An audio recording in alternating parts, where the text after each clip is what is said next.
Excellent.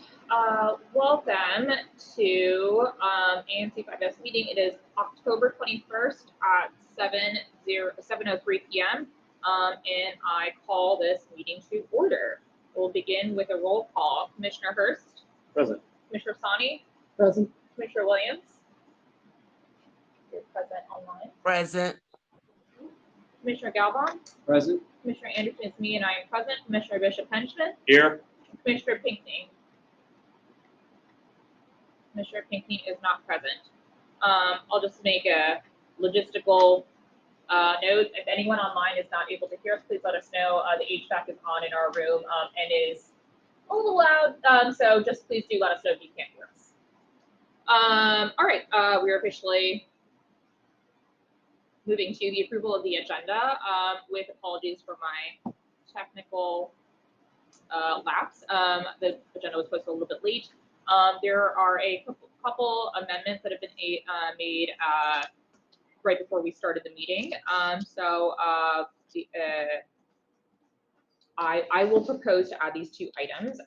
First, the presentation from the applicant, the warehouse, and also I neglected to add a presentation from DC Water under 10A. So that would be the presentation from the applicant going under 7A, presentations relating to agenda items, and other reports or presentations, DC Water led for DC. Any objections to adding these two items? With none noted, I'll turn to other commissioners to see if there are any additional agenda items that you'd like to request to be added. All right. Oh, goodness. Great. With none noted, I move to approve this agenda. With all those in favor, aye. Vote aye. Aye. All those in not in favor, vote nay. None noted. This agenda has been approved. First item of business is approval of minutes. Commissioner Bishop Henchman. Yes, I think it was the next day after our last meeting, I circulated draft minutes for this meeting, asking for the September 16th meeting, asked for comments. I received none. So consequently, I move that we adopt the minutes of the September 16th meeting as submitted. Is there a second? Second. Great. Any objections? We don't have to go to voice vote, right? Okay. No objection. Oh, okay, great. With no objections, the minutes have been approved. Next order of business is officer reports and commissioner announcements. I'll turn to officers first and then open it up to commissioners more broadly.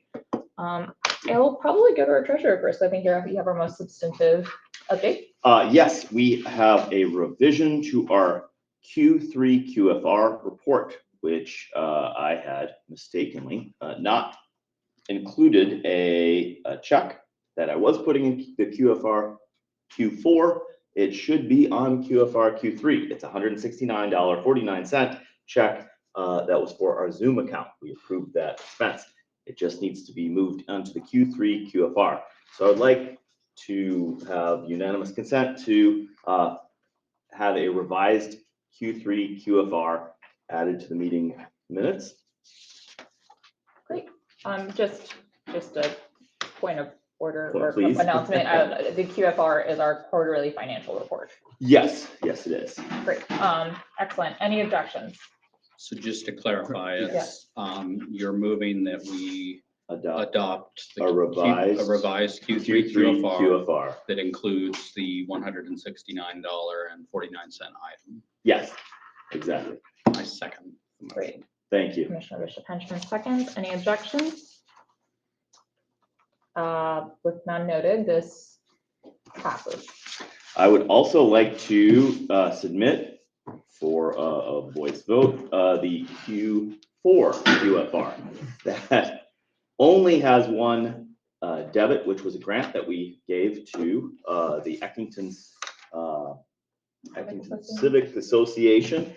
It is cashed, it is on the QFR, and so it has been a very quiet quarter. We now have a ending balance in our checking account of $33,688, which matches to the penny our September bank account statement, which I also brought along. If other commissioners would like to see, it has been emailed out but I would like to adopt the Q4 QFR at this time with a voice vote. Great. Any objections? Or sorry, any seconds? Second. Great. Any objections? With none noted, the Q4 QFR is adopted. Awesome. That's the treasurer's report. Thank you so much. Any additional officer reports? Great. Any commissioner reports or announcements? Yeah, I'll make a quick announcement. Robin. So at the last meeting, we discussed the Edgewood wine and liquor protests, which passed the commission. We had the roll call hearing last week, and during that meeting, there was the discussion about basically the mediation, which will happen on October 29th, and then a subsequent status hearing on November 6th, and then the final protest hearing on December 11th. Now, the folks that are involved in that are obviously the applicant, Edgewood International Wine and Liquor, and also the protest commissioners and any other protesters. So just wanted to give an update on that. Would you mind giving those dates again? Yes, the mediation is Tuesday, October 29th from 10:30 to 1:30 p.m. And the next following is the status hearing, which is November 6th at 10:30 a.m. And the protest hearing, which is December 11th at 1:30. And yeah, that's not open to the public. That's just a status update for folks. Great. Thank you. Thank you so much for that update. Commissioner Bishop. I just wanted to welcome two journalism students from American University who are along our walls here shadowing our meeting for their class. Welcome to local government. Great. Commissioner Sani. The Eckington Day festivities that our grant helped support were a few weeks ago, and I stopped by to see how it was being enjoyed, and it was very good to see just like all the events for kids. There was a long line for the face painting booth, which was definitely one of the itemized things that our grant went towards.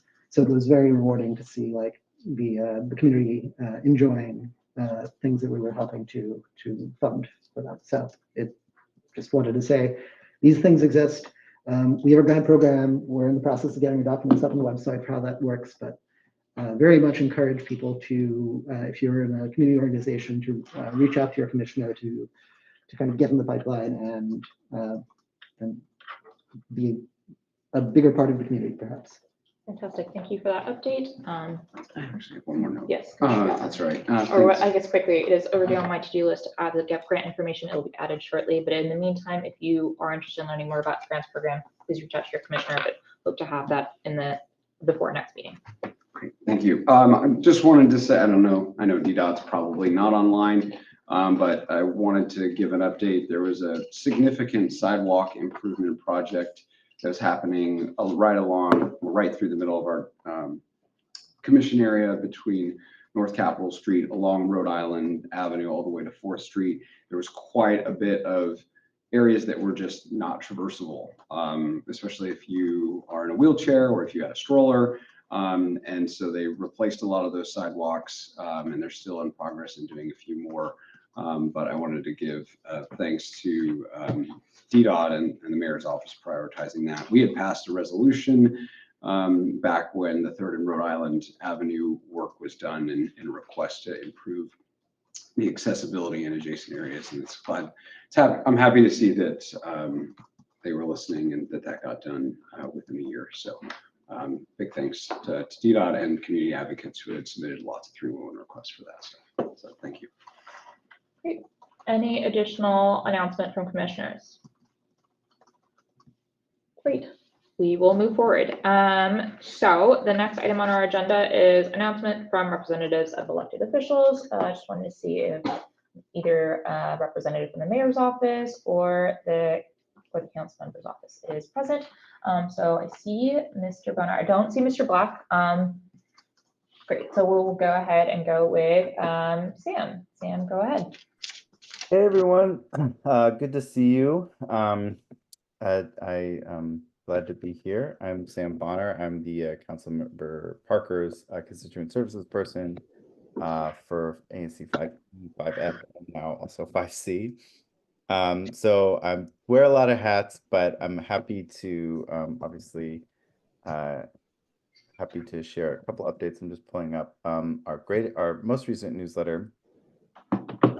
Highly encourage everyone to, let me drop it in the chat if there's a chat function. There it is. Can I only send it? Oh no, here it is. This is our most recent newsletter, and if you click on the top left, you can subscribe to our newsletter. That's the best way to stay up with what's happening in the council, as well as what's happening across the city in terms of any events, any programs, any application, any notices to apply to or put comments on or object to. We put them all there, so it's very long and thorough, but hopefully you can skip around to find the stuff that you really need. I want to kind of highlight, I think last time I spoke, I hadn't shared that we actually, I think it was the day before council came back in session. So the big update since then is that the council did vote to dissolve the previous Committee on Libraries and Recreation, Libraries and Youth Affairs. It was split into two kind of subcommittees that were each given chairmanship to the freshman council members, one of which is Councilmember Parker. So Councilmember Parker is now the chair of the subcommittee on libraries and youth affairs. And what that means is he is the chief oversight, not running the agencies, but oversight of Department of Youth Rehabilitation Services, which is essentially the youth jail and prison, and as well as DC libraries. He also has a few other offices, including Serve DC. Last week we had our first hearing. It was mostly a trial one, so it was not a huge, super high stakes one. It was two board of library trustee nominations. But it was just to get our legs underneath us to kind of figure out the processes of how to how the council systems work. And we're looking to do DYRS visits, both unplanned and or unannounced and announced, to kind of get a deeper sense of what's going on, because we know that the youth recidivism rate is so high. And so, when youth are being detained, there's not much rehabilitation happening, as we can see. So we're really looking to kind of, over the next couple of months, while we still have this committee, and we're not really sure what committee we'll have next year, we're wanting to kind of dig into that area of oversight. The other thing, last week, the council member led a what am I saying? A food tour with a farm tour of the farm committee of the Metropolitan Washington Council of Governments. And one of the first stop was Three Part Harmony Farm, which is in 5F. She talked about the struggles of starting an urban farm back, I think it was a little over 10 years ago, and how difficult it was. How a lot of the systems weren't even built then, to be able to register that as an organization. But luckily in 5F, there are a lot of amazing resources, urban farms, including also DPR's communal farm on the top of Edgewood Rec Center, which has food giveaways every Tuesday, I believe at 11 a.m. to noon. And we visited some other things to talk about food justice. So I encourage folks to check out those opportunities. Other kind of key things, updates from the council or just in general. There is a close for comment on the 18th, so this is Friday, about improving congestion and safety on Edgewood Street Northeast. So we'll see what comes of that, but I can drop that so people are aware of it. Grab that link, drop it in chat. And then the other thing I would say that is important to keep in mind is just making sure. The leaf collection season is starting, I think in next week.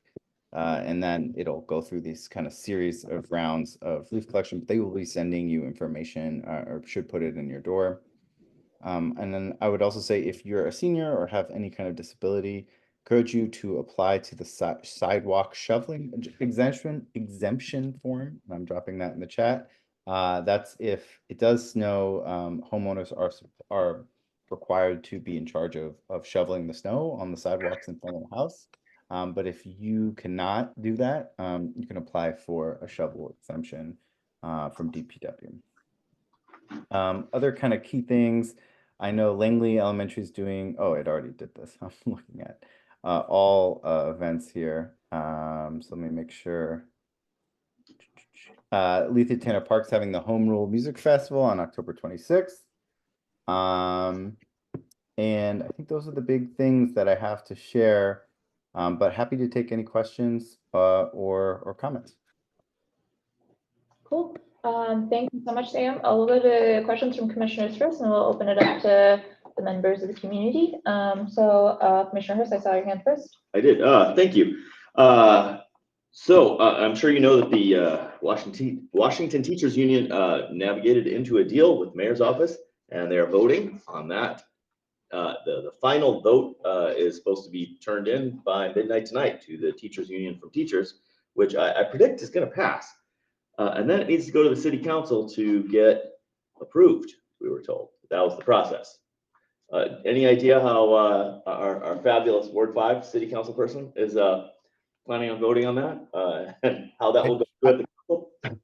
I don't, but I bet he would take a signal from you. So what are you supportive of it? Yes, very much so.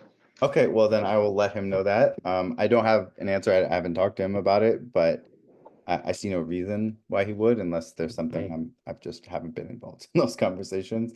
But I'll let him know. Thank you. Commissioner Bishop Henchman. Hi, Sam. How are you? Good. How are you? Congratulations on your wedding. Am I right? Thank you. Yeah. Yeah, that was big.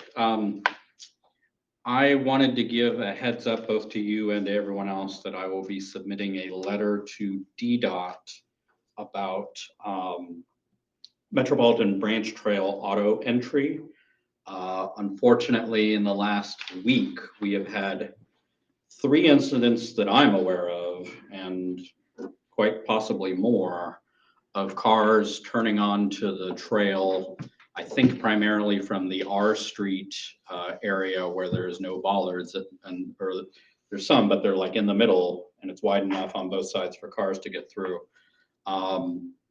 And I've talked to quite a few people that were involved in some of these incidents. There's some photos on social media of some of them.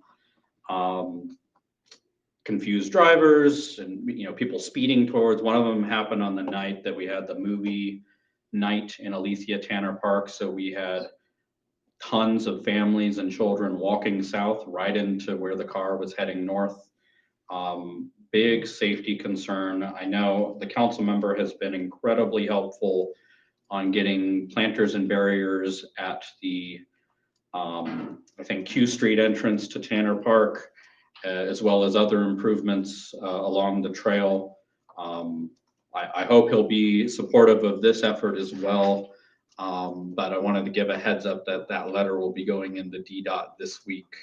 FYI. Awesome. Yeah, so the main ask is to ask DDOT to harden the entrance at R Street. Yeah, and honestly, I'd love to do a meeting with the director, as well as obviously all the other, there's a lot of agencies with their finger in this pie. We'd love to have DPW there. We'd love to have MPD there. We'd love to have NOMA bid there. Because, I think this is one of those things where you have to see it to really understand the urgency. Understood. I just thought of 2 quick updates, but I'll let any other commissioners ask questions. Commissioner Sani had his hand up. Yeah, I wanted to co-sign what Commissioner Henchman said. We've all Before I send the letter, I'll share it if anybody wants to add their name to it. Well, everyone in ANC 5F walks on the MBT if they're going to the metro or going to work, everywhere. And so this kind of erodes the core tenet of trust in the trail. And I know you know that, I know the council member knows that, but we're not necessarily seeing the same sense of urgency from within the executive side of this equation, where DDOT says they're taking it under consideration. They have not, or they've at least put the bollard in, and we don't know if that's what they consider to be sufficient to address this issue. We've had cars parking on the Franklin Street ramp onto the MBT, just where Edgewood and 8th kind of intersect. And all of these things have kind of been met with insufficient addressing. I think there's a lot that could be done. And to Commissioner Bishop Henson's point, if we have these people looking at the infrastructure, I think everyone could kind of agree the solutions that have been installed thus far have been inadequate, if not well-intentioned. That makes sense, for sure. Sam, I'll let you give your 2 updates. Yeah, I just wanted to share, I went to a DGS DPR meeting about the modernization of Harry Thomas Rec Center on the 9th, I believe. There wasn't a lot to share, honestly. It was mostly like we're finally getting around to do it, even though we've secured money in 2 budget seasons in a row. So I think that means they're like, finally, okay, we can do it. So I'm glad they're finally having a meeting about it, but there's still a lot more in process. A lot of it was kind of just outlining what is and isn't possible, as well as like saying what, showing a couple other modernizations that have happened and that are like comparable in terms of the amount of money. So you could look at Upshur was one that seemed most relevant or kind of in a similar range. I forget the other one. I dropped the site page. They have not yet sent me the slides, even though I asked for them, and they have not yet put the slides on this page, but this page will have the slides eventually from the meeting. They're going to do an initial round of surveying, I assume in the next couple months, and then they're going to kind of take from that. Actually, I forget whether they're doing that first or they're hiring the team first.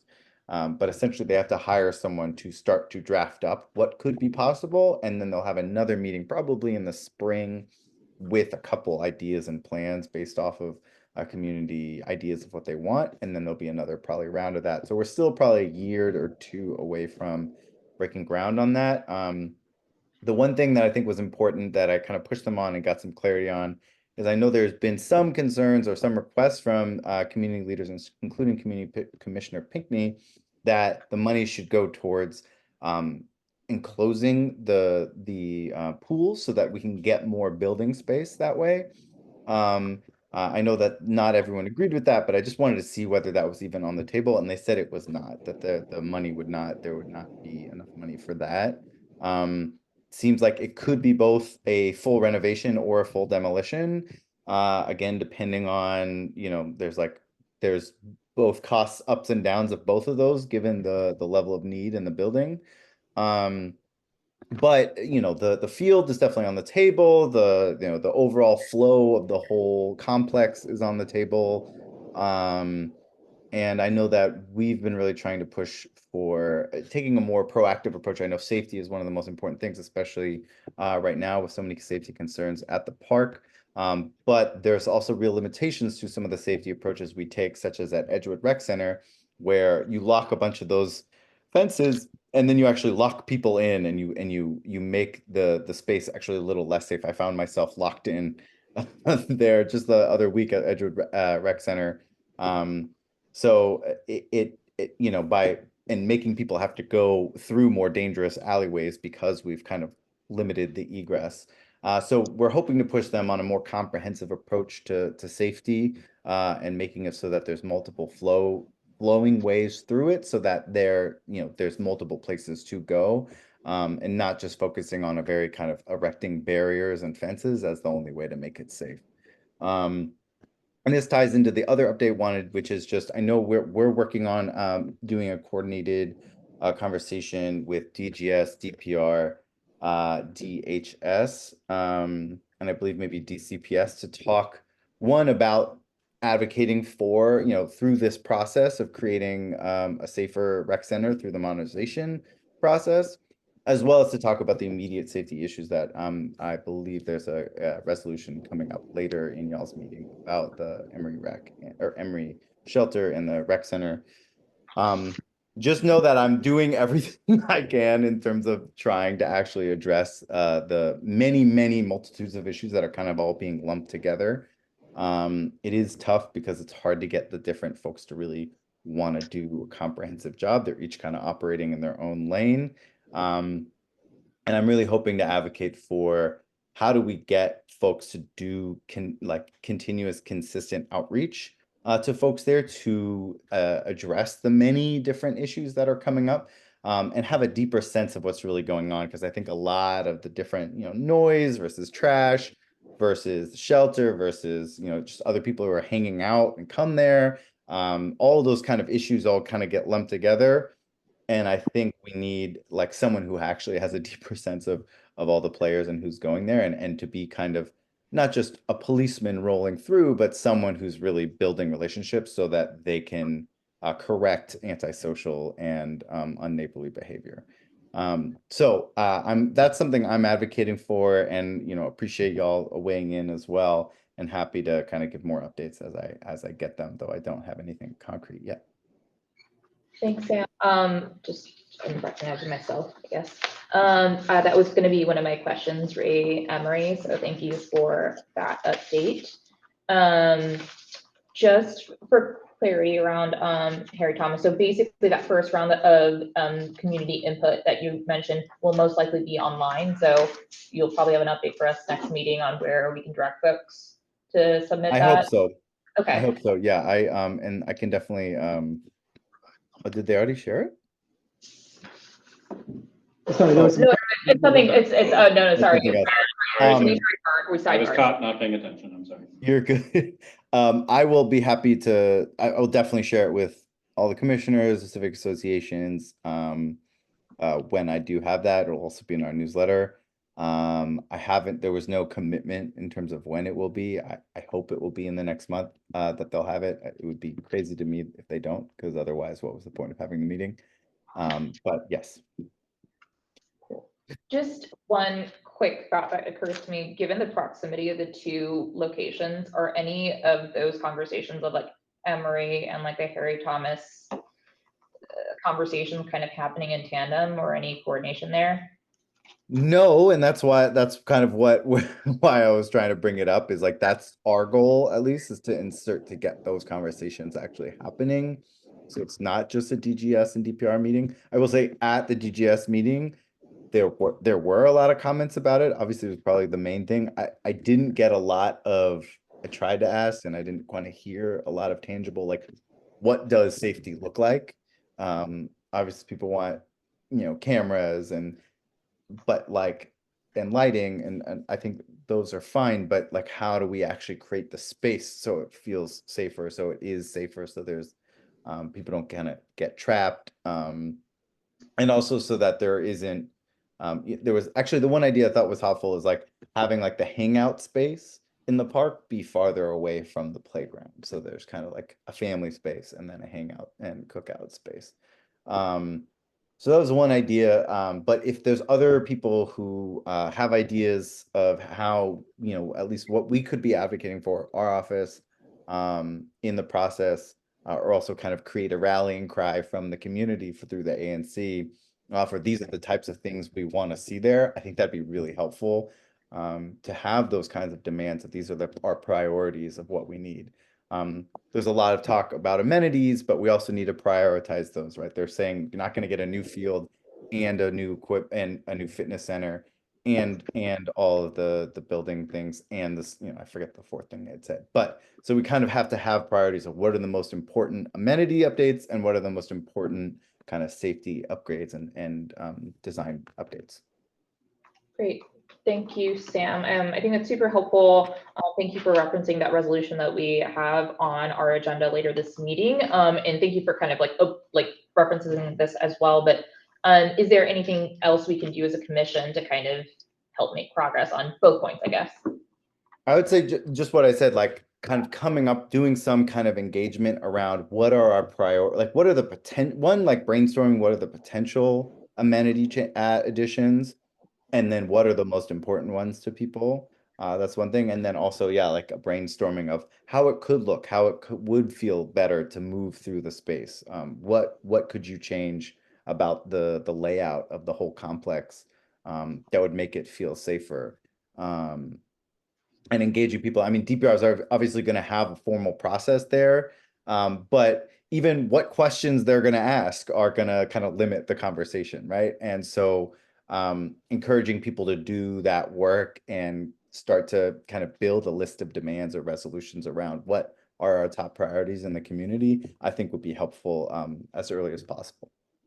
Is that something we could kind of refer to committee work, maybe public space? That would be public Public, safety. and public health. safety and health. Yeah. You all want to take it? Great. We can, well, before I do that, I'm wondering, Sam, is there a list of what we can actually, what typically comes along with these types of rec centers that we, like, what are the bounds within what we're working with, right? Yeah, that'll be better answered when they put the slides on there. Yeah. But because they actually, and let me actually just find, if you go to their other projects and find capital construction projects, DPR. I can look for the Upshur one that they said was kind of, it had a similar amount of money here. I found it. And they gave a presentation about it a month before. They're a little farther along in the process. And it has different needs and different, it's just like kind of getting a sense of what's possible. They kept saying, 19 million's a lot, but it goes pretty quick. And like just a new fitness equipment or a new fitness center would be 5 million in itself. A new turf would be 5 million in itself. Yeah, exactly. And they probably need 5 million just to do because there's just major mold and major HVAC renovations needed. So it was, that's how I think roughly, the numbers that were thrown out, don't quote me on those, but that was kind of how they were kind of thinking, is there can only be maybe 3 or 4 big changes besides a lot of kind of, reinventing. You can reinvent things, but like kind of tangible new things, there can only be a few things. Got it. And sorry, just for clarification, the facility at Harry Thomas includes the field and the playgrounds, is that correct? And the courts, yeah. And the courts, okay.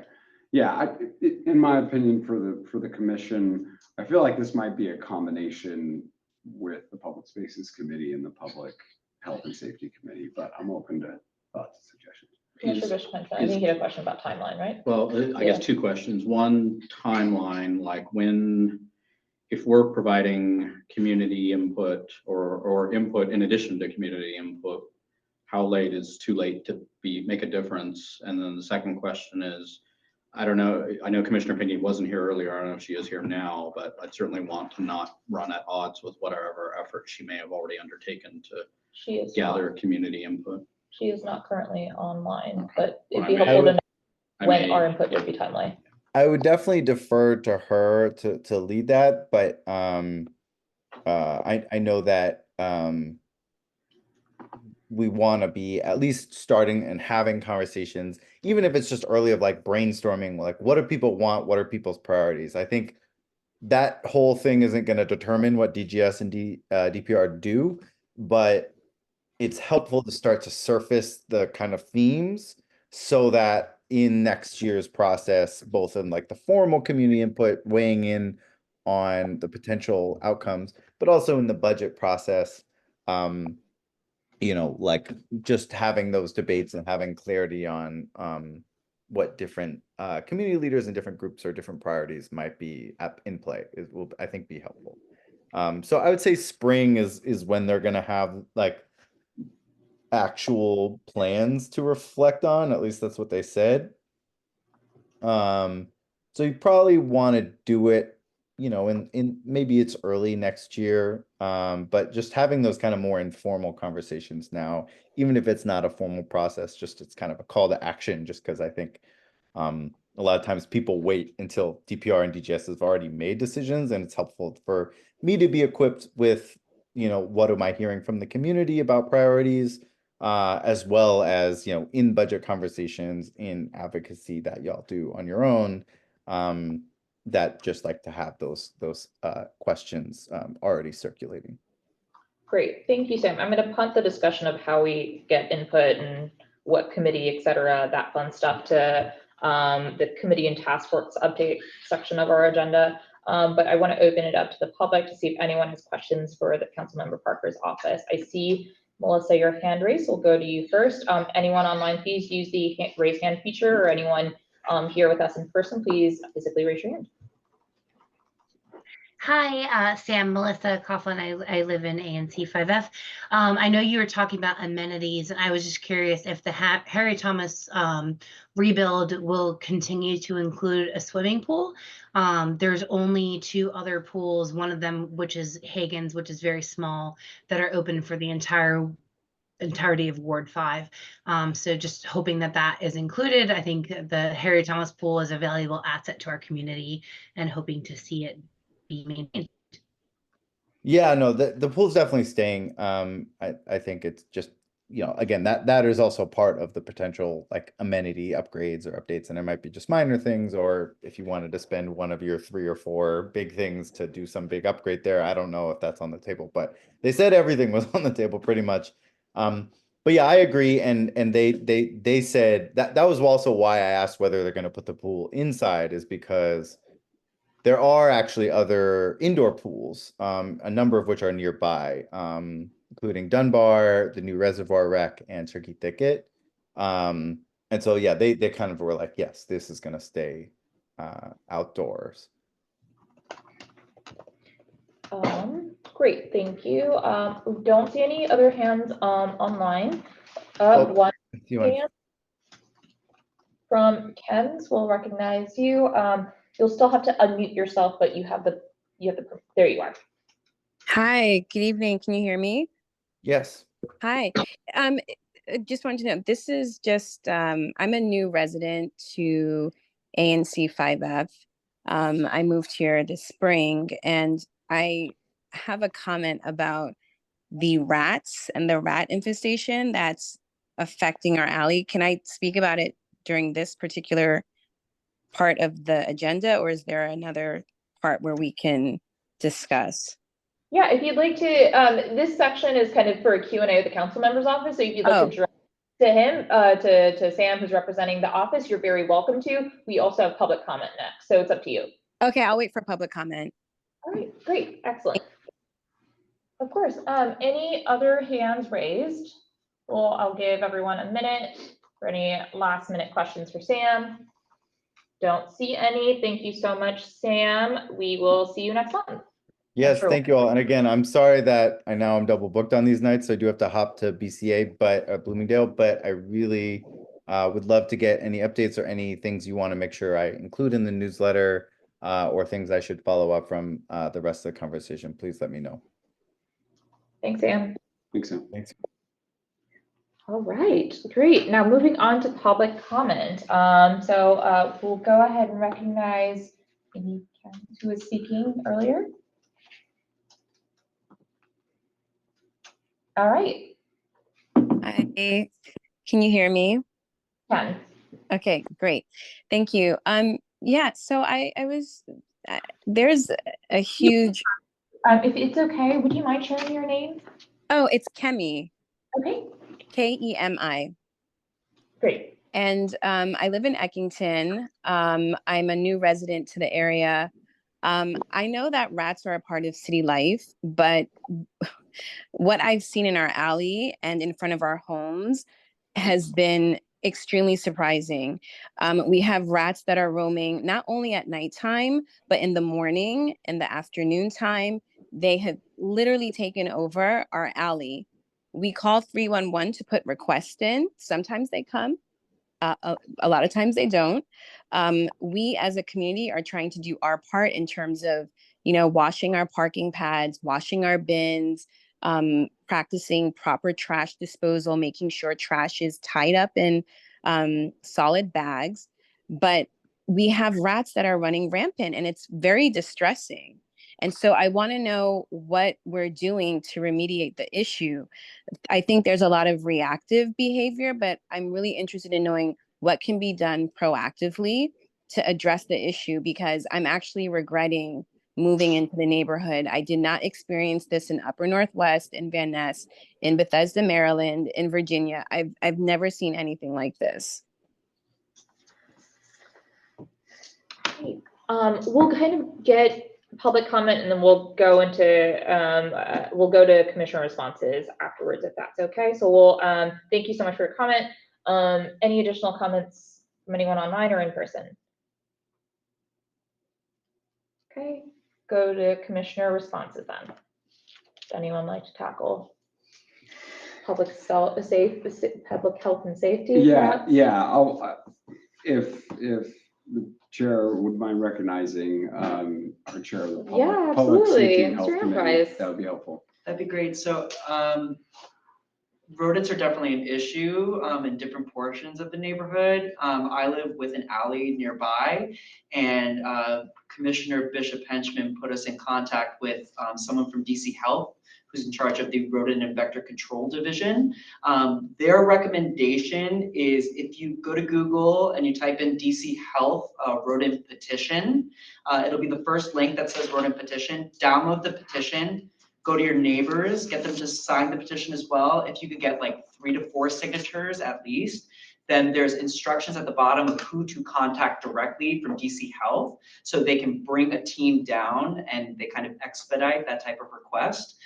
That team will come and investigate. The main thing they look for is rodent nests in particular. So try and see if you can identify that prior, if you can see where the rodents are headed. They will bait those areas and try to ensure that the rodents do not kind of burrow in those specific areas as well. My recommendation on top of that too is when you go to send out the petition to that person, CC whoever your ANC commissioner is for your SMD, and then you could also CC me. So I'm Daniel Aaron Price. I'm the chair for the Public Safety and Health Committee for ANC 5F. Great, thank you. Daniel. Thank you, Daniel. I'll make one other note. Yeah, absolutely. And Kemi, I'm sorry you had to deal with that. I can empathize because I myself have had some rat nests recently burrow into the backyard and even get into my basement, which has been pretty rough. So I will say that when DC Public Health, there are lots of different options to treat some of this. If they do the type of treatment where you do like a rodenticide or whatnot, that can also have other harmful effects. Namely, if you have an animal like a dog or a cat that's outdoors, we have to be very careful because if they eat that, they can be poisoned. So just a note for that. One other thing that I've noticed recently is the cleanliness of alleys. And it sounds like you and some of your neighbors are doing their part. Unfortunately, I think it only takes one neighbor that is not as clean, that's dumping trash in a bin that they're not bagging it up, or they're not kind of doing their part, that can really attract dozens of them. And so at least that's been my personal experience. And so hopefully the Department of Health can help with basically giving that information and letting folks know how they should be disposing of things properly. And on top of that, DPW or Department of Health, if issues do arise with very specific neighbors, they can levy fines and do things like that as well. And the same can apply not just for single family homes, but it can also apply to larger apartment complexes and whatnot. So yeah, I think we just recently recognized that Edgewood is one of the worst areas in the city and in terms of 311 requests. So I'm sorry that that is continuing to happen to you. And I will also add that if, just based on what you've chatted, like if DC Health has provided an inadequate response, we have a representative of the mayor's office who's assigned to do relations to community members here. His name is Anthony Black. He wasn't able to attend this meeting, but I will put his email address in the chat for folks. It's anthony.black@dc.gov. He's a good person to engage for that follow-up in case city services have not adequately met their commitment. Yes, the petition, I think takes a little bit of legwork, but I think the response that I've always gotten from is that kind of the coordinated treatment usually is more effective than kind of one-offs. Okay, any other notes for public comment? All right, with none noted, we'll move on to the next item of our agenda. So, which is a presentation from APCA applicant 120377, the warehouse. Let's see if Mr. or Cameron Mixon is online. Cameron, you've been recognized. You still have to hit unmute on your end, but you should have the ability to unmute. There you are. Hello, ANC 5F. Cameron Mixon with the Veritas Law Firm, counsel to the applicant, Elite Prodigy LLC, trading as The Warehouse. I believe I'm joined today by Randolph Dickens, the operator, and or one or more members of the warehouse team will be available to answer further questions about operations. But just as an overview, the warehouse is a medical cannabis retailer seeking all 4 endorsements. I've been in contact with the ANC over the last week since the committee meeting at the beginning of the month to work out a mutually agreeable settlement agreement to resolve potential protests that I would anticipate you guys might vote for. We're nearing the completion of that, and I believe we've basically reached agreement on all material terms. And I will turn it over to the operator to provide further information or answer any questions that anyone in the community may have. How you doing? I'm Randolph Dickens, lifelong citizen of DC, graduate of McKinley Tech High School, and I worked in district government for over 25 years, and I just wanted to let you guys know that as far as any standing compliance or different issues like that, yeah, I understand, and I really, will practice a lot of safety, and any like I agree to all the my lawyer had kind of broke it down to me, because I was telling him, really the safety, that was like a big issue with me, but we have police officers doing security with us.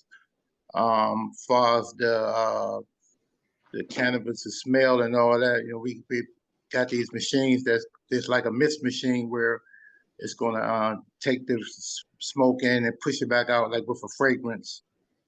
And I agree with the time slot. We'll be out of there in a timely manner, and not a whole bunch of noise. Just trying to be here for the community as far as the medical aspect of what we're doing. Great. Thank you so much. I will go to commissioners for questions first, and then open up to members of the public. Any commissioners have any questions or points they'd like to raise? I'll go to Commissioner Bishop Henchman first. I just want to give additional background, and I would agree. I've distributed a proposed settlement agreement, and when we get to the end of the agenda, I'll be moving that we adopt it. It's linked on our website for anybody who's not here in person to see it physically. I do want to add that we had a meeting of the Alcohol Licensing Committee and Cannabis Licensing Committee earlier this month. The applicant's attorney was there, and as were a lot of members of the public who asked a lot of very good questions. I think from that discussion, which was lengthy, we identified a lot of important issues that we wanted to address in a settlement agreement. I also want to note that this is the first cannabis applicant that we've had in ANC 5F. although it is not our first cannabis business in ANC 5F. We have several operating that are doing so outside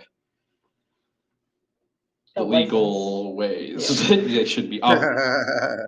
ABCA is going to deal with that when they deal with it, but this applicant is doing it right, coming in front of the commission, applying for the license, doing all the things that they're supposed to do. And as you look through the settlement agreement draft, you'll see security, noise, video, security cameras, trash, rats again, odor control, parking. They're all addressed in there. And so I did want to compliment the applicant and his counsel for really answering a lot of the questions of the public. I also want to thank Commissioner Galvan and Ms. Coughlin. I may be moving the adoption of the agreement, but a lot of their work went into creating it.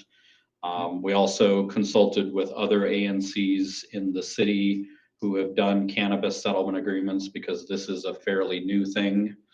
And I think we may be the third or something. It's not a lot of them.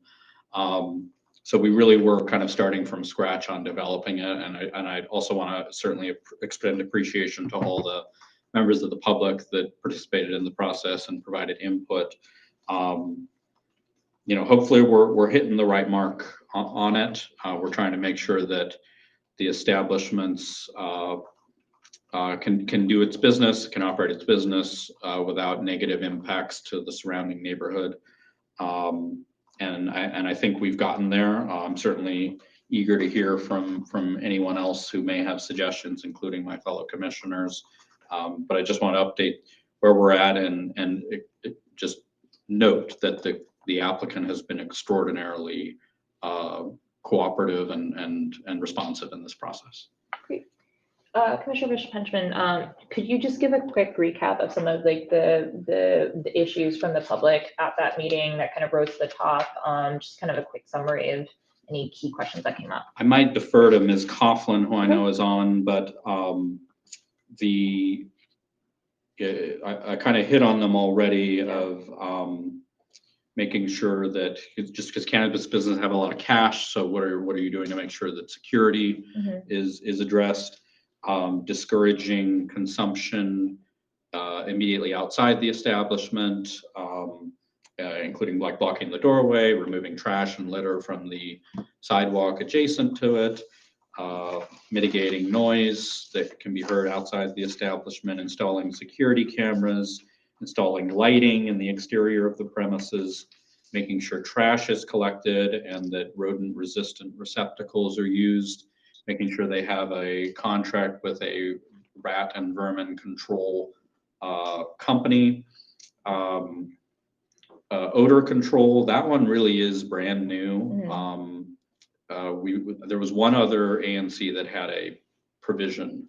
So I think, we may be setting precedents there, and the language that we ended up with is licensees shall take reasonable steps. Oh, I'm sorry, I'm reading the wrong sentence. Licensees shall install odor control practices or devices to reasonably restrict odor and smoke emissions beyond the licensee's establishment, which I think addresses the concerns expressed by the public. Making sure deliveries are not outside of or they're not in the middle of the night, and that they provide parking for what they think they will need, as well as all the usual recitations that appear in settlement agreements. So that's a summary of what's in the document. Great. Ms. Coughlin, anything to add? Hi, yeah, thanks. I just wanted to add, the odor control was a big sticking point for a lot of the neighbors. And just to reiterate what Commissioner Bishop-Henchman said, the licensee has been incredibly open and willing to work with us. And I think we came to a good agreement in our ACLC meeting earlier this month. So it was about that. And I think the other thing was, like Commissioner Bishop-Henchman said, if there's cash and stuff like that, is that a target? And they've been able to address all this stuff like in due cause and really swiftly. So it's been a pleasure to work with them so far on behalf of the committee. Great. Any other commissioners have any questions? Commissioner Song, I also have one. If you go first. Yeah, so thank you for this. This does look like a fairly comprehensive settlement agreement.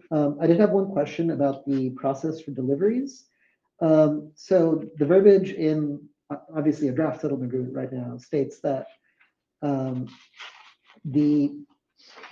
believe we're using the word shall for, so where is it? For number H, for delivery to establishment and parking on premises.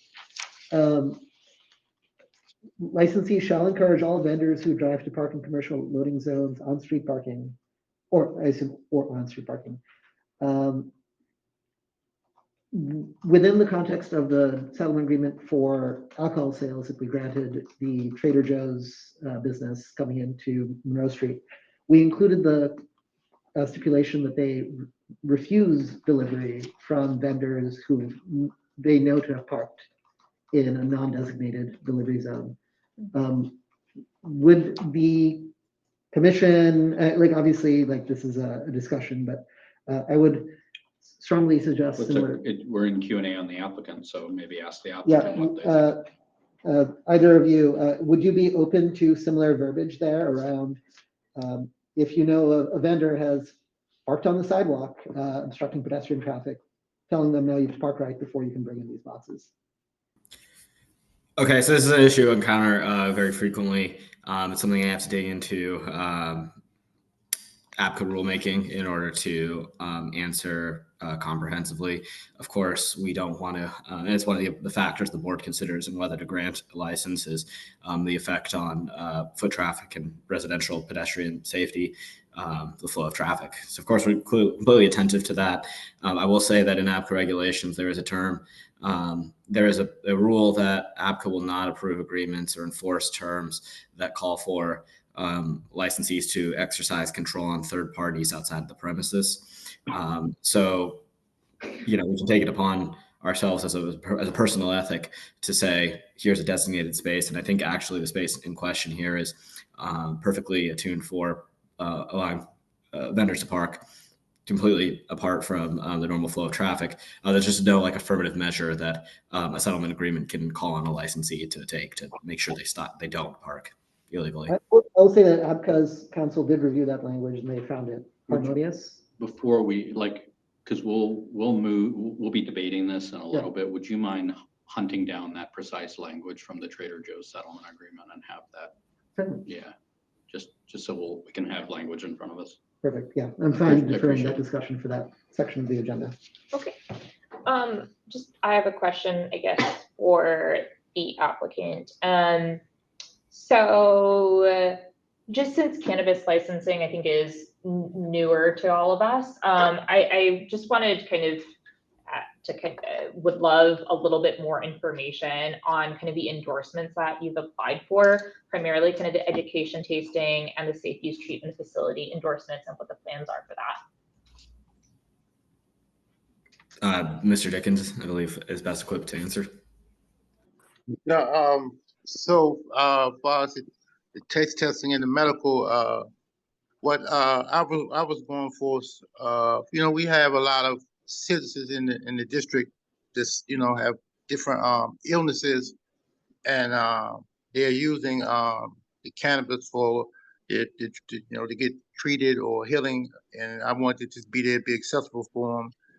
And you know, I've had a family member who was dealing with cancer, and it kind of, you know, helped her along the way. So, you know, I seen it work, and you know, I wanted to be an outlet for the people in the community. Okay, definitely. I've got a question more specifically about kind of how the education tasting endorsement applies and what your plans are around that at your facility. So what I was planning on doing was have some medical professionals come in and give me a little more insight on that. And as we're preparing for different tastings or and what have you. I would have that. I just would have the professionals there to make sure that everything is done up above board and in a proper manner, because that's not my genre. But I have no problem having the right people in the right place. I always been that way, doing all my businesses. Great. As just at a high level, Commissioner, I understand clearly in this place, we're still a ways away from actually having the program laid out. But the theory behind the endorsement is that it's a kind of structured way of learning what the medical applications for cannabis are. You can get a professional to walk you through dosage, types of strain, types of product, and figure out how to apply them. Okay, great. Commissioner Galvin? First of all, thanks so much to Commissioner Bishop Henchman and Ms. Kaufman for all their work on this, and for the applicant to be so open to a lot of this. It is very comprehensive. I will say, so if I'm understanding correctly, in this first whereas section, basically there will be smoking and eating of edibles and things, and the dosing that you're saying in the facility. Is that correct? Yes, sir. Okay. And so my second kind of follow-on question to that, I know the odor control you kind of discussed, and apologize I didn't get this kind of feedback to you sooner. One of the ways to really help manage the odor from a facility standpoint is to essentially make the facility negative in terms of air, so that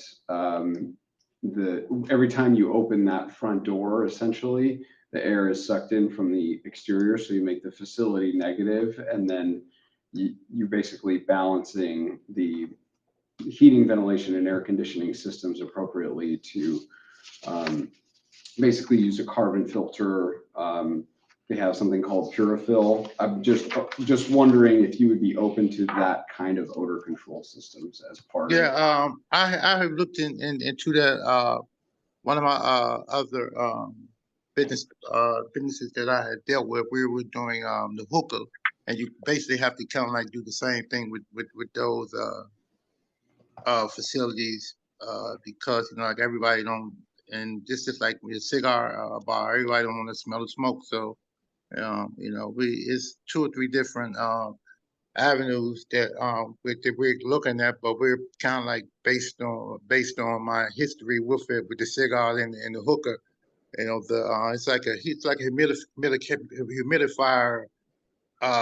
It's like it sucks the smoke in, and it's like a mist. It pushes back out in the air.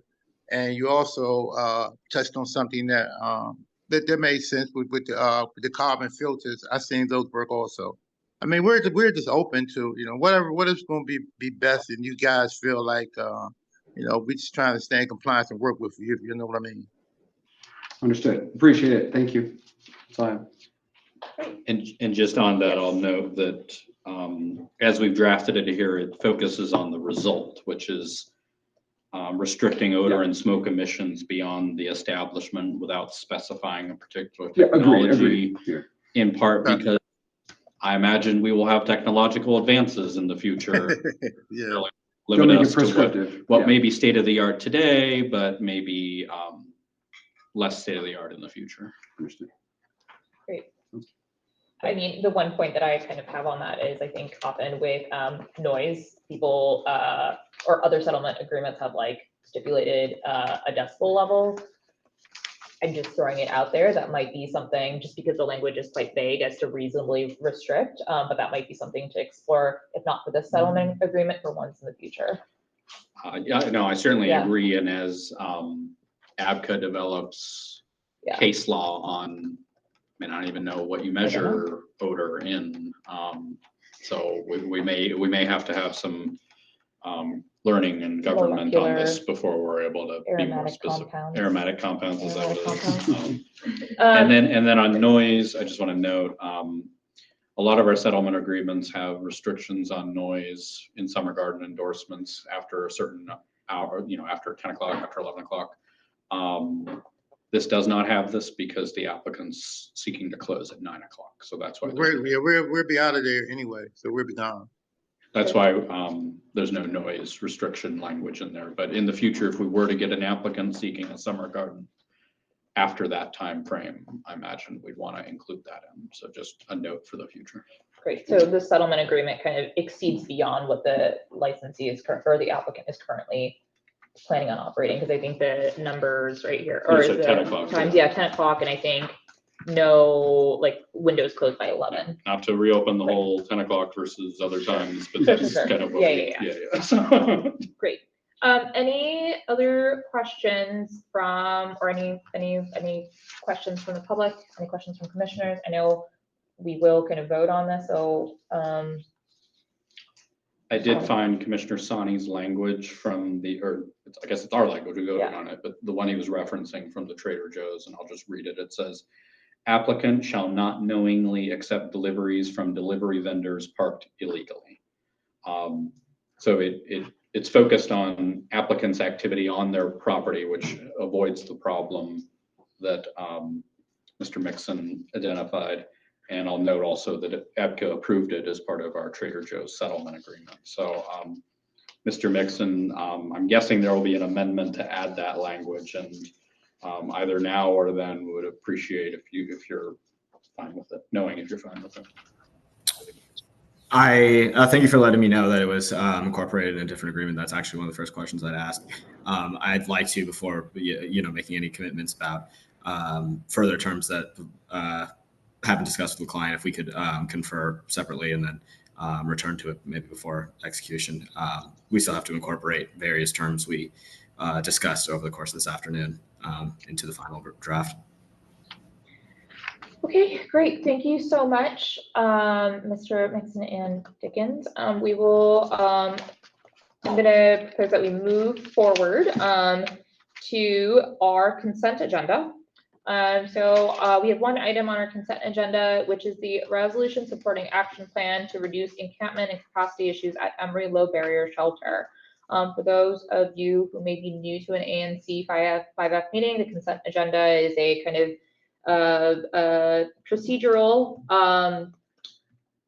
procedural feature that we use so that we add items that we think we've either discussed previously or we think that the commissioners will not have active debate on, to just go ahead and into a vote. Usually we have multiple items, so it's kind of a slate. Today we have one item. Commissioners are always welcome to remove that item from the consent agenda slate so that we are able to discuss it in more depth and debate it. I will turn to my fellow commissioners to see if anyone would like to remove this this resolution from the consent agenda. Is anyone here mainly because of the Emory resolution? I'm here for number 8, yeah. Okay, I'd like to pull it from the consent Okay. agenda. Great, excellent. So we are pulling that resolution from the consent agenda. Any seconds? No, it's on Yeah. Fine. unilateral. Great, yeah, excellent. so- We'll move it. Yeah. That's right. Okay, so great. Moving to the action agenda. So I am going to add that resolution to be item C. And move to item A. Actually, I'm gonna move it to item B because the fiscal year 25 budget, I feel like maybe have less input from the public. I don't know. Maybe if people are really excited about our budget. I'm gonna move the resolution re and Emory Shelter to be item B. So the first item is the action re the warehouse action, item B being the resolution on the Emory Shelter, and then C being the FY25 budget. So first, let's turn to the warehouse. So I'll kind of open it up for debate. Is there, or actually, would anyone like to discuss the action before we move to I guess Okay, procedurally, sure. I should move to adopt the resolution? the settlement agreement, or a resolution consisting of the settlement agreement. And I think Commissioner Sani may have an amendment, but I just want to clarify the version because there was a version that I circulated this morning in the version I circulated this afternoon. So just to make sure everybody's working off the same one. On page 3, under noise mitigation, there was a sentence starting licensee shall not permit sounds, noise, vibration, amplified sounds, which appears in blue in some versions. That language should be struck. That's removed. And the reason of that is, as I mentioned, that language we insert on settlement agreements to prevent noise from being heard after 11 p.m. This establishment is planning on closing at 9 p.m. So it's super close for the settlement agreement. Sorry, Commissioner Bishop, just for clarity, is the version that is online currently accurate? I think it's, Like the it live has these Google? I think it has these 2 sentences, and so I'm noting that I'm moving the resolution without those two sections. Okay, so we're striking all the section on noise mitigation? No, it'll keep the following: licensee shall not install speakers on the exterior of the premises and shall comply with DC codes 25725. Okay, just that Just sentence that, and not that's all the license. Okay, got it. And then this next one is not even in what I have in front of me, but it was circulated earlier, so I want to just clarify that it's gone. Apologies.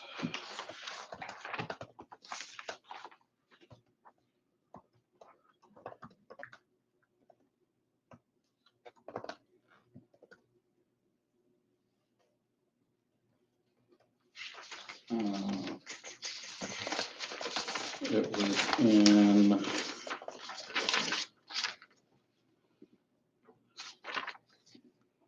under use of illegal drugs. It originally said, or as one version said earlier today, it used to say, it said loitering and illegal drugs with language about Maybe just for clarity, would you mind just saying what we're okay, what it moving? says now. Yeah, what it says now, So, yeah. so now it just says use of illegal drugs. Licensee shall use reasonable efforts to monitor and prevent the sale and use of illegal substances inside and cooperate with ABCA, MPD, and other DC agencies investigating suspected illegal activities inside the premises. Licensee shall also take reasonable steps to ensure customers do not block the sidewalk in front of the premises. Earlier versions had different language. That's what it says. That's what it says as I will move it. There used to be maybe some language about public consumption, but it ended up being redundant to the section immediately before, which already addresses that. So I move the adoption of the settlement agreement with those as amended as I've just described it. Okay. And I will update the online version. Okay. Just to Great. get us starting from that. So there is a motion on the table. Are there any,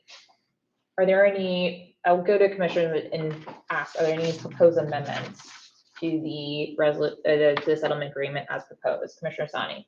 Yes, as stated earlier during the initial Q&A period, I would like to move to add to, on this draft copy, we have page 4, number 8, under the heading of deliveries to the establishment and parking at the premises. I would move to add to this section, preceding the last sentence, I believe, where it says deliveries to the establishment shall occur only between the hours of 8 a.m. and 10 p.m. I move to add the additional statement that, let's see, applicant shall not knowingly accept deliveries from delivery vendors parked illegally, including those blocking, well, there are no premises adjacent bike lanes, but who knows what things will be during the course of the settlement agreement, so I will include that. Applicant shall not knowingly accept deliveries from delivery vendors parked illegally, including those blocking premises adjacent bike lanes. Is there a second? I'll second. Any objections to this amendment? Given that we haven't heard from the applicant on whether they're willing to accept it, I'm going to object only to allow them to respond and have any discussion or debate on it. So object. Okay. I would like to propose, because I think we can do this procedurally, that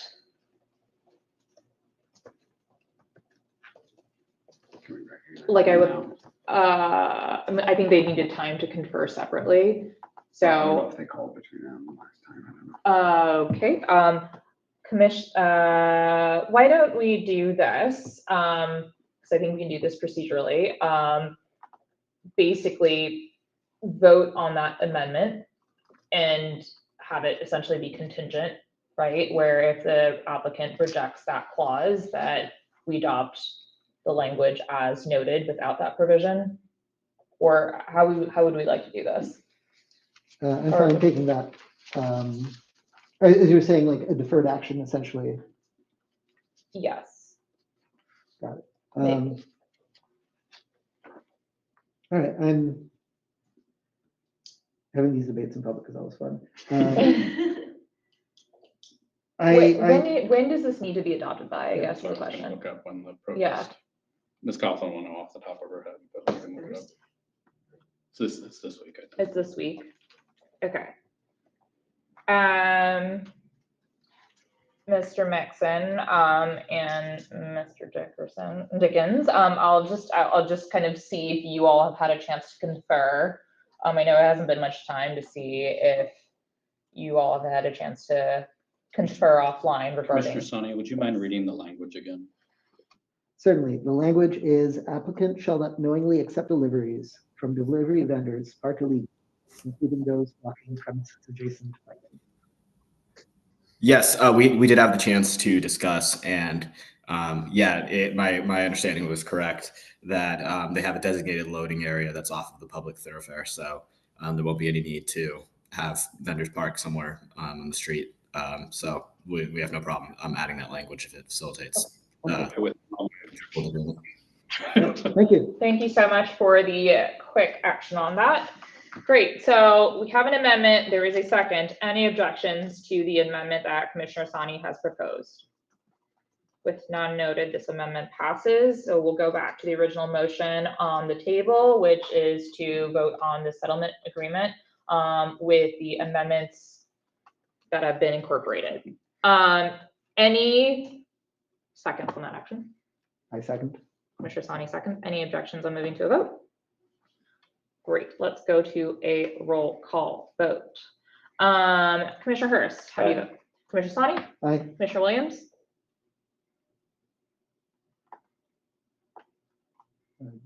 You're muted, Commissioner Williams. Commissioner Williams, you are muted if you are voting. Hello?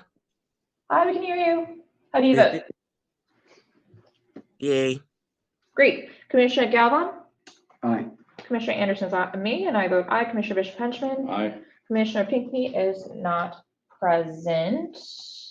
So with a vote of 6 in favor, 0 against, and 1 not present, this motion passes. Great. Moving on to the next item on our agenda, which is the resolution supporting action to reduce encampment and capacity issues at Emory Low Barrier Shelter. Commissioner Galvin, I'll go to you as you place this on the agenda. Yes, first of all, I want to say thank you to Mr. Bertiz, who's here today, for taking some serious time and consideration into looking at this, not just in a single way, but really taking a public health approach to how we can address these problems and bringing it to our attention last week. Or last month, should I say. And I want to also thank the Public Safety and Health Committee and Chair Daniel Enterprise, who took it with the committee to review and add some additional evidence-based evaluation and include it appropriately. And for Joe Bishop Henchman, Commissioner Bishop Henchman, for his insight. Essentially, I added 1 sentence. Yeah, well, it still helps. It still helps.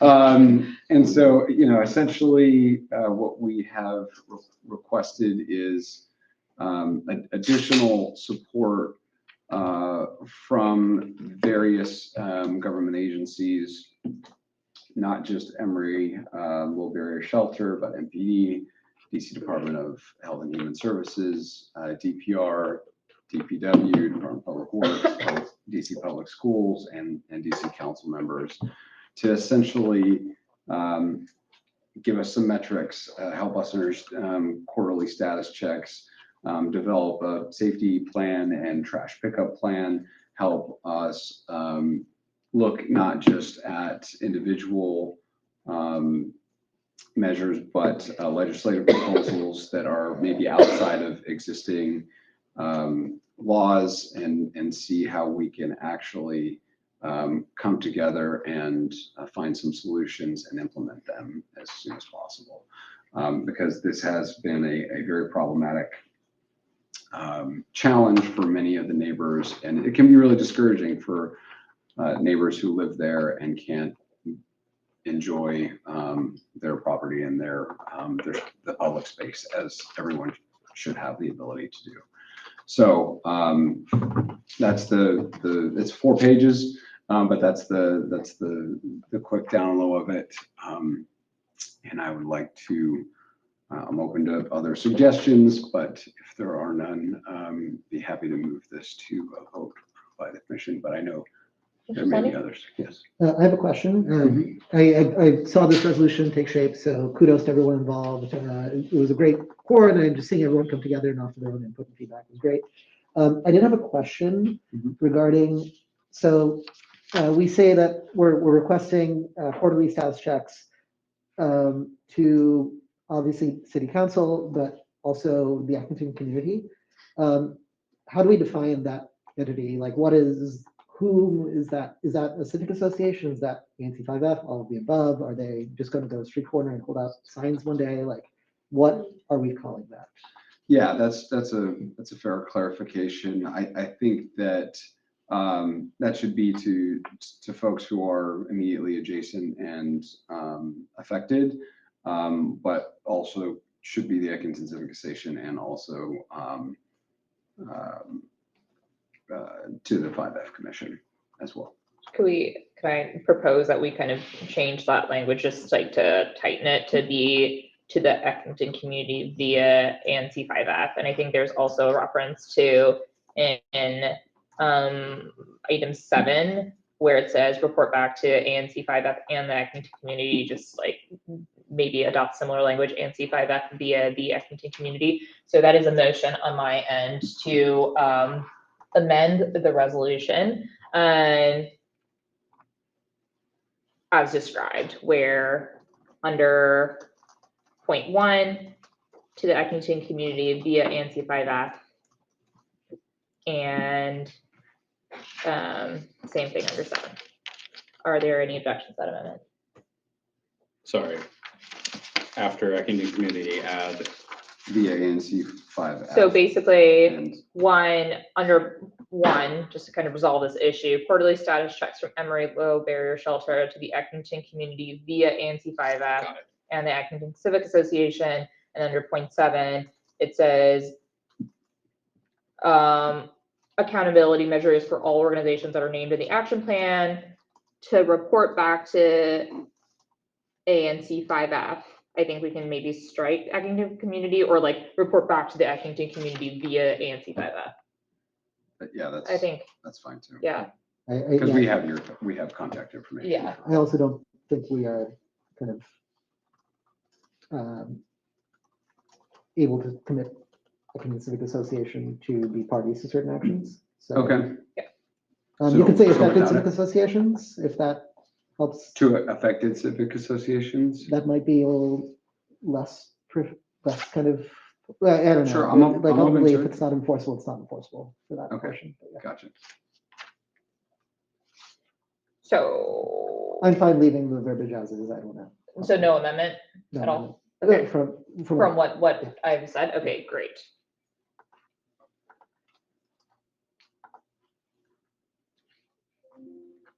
So we would strike Eckington community, just for clarity's Yep. sake in 7. Okay, great, excellent. Any objections?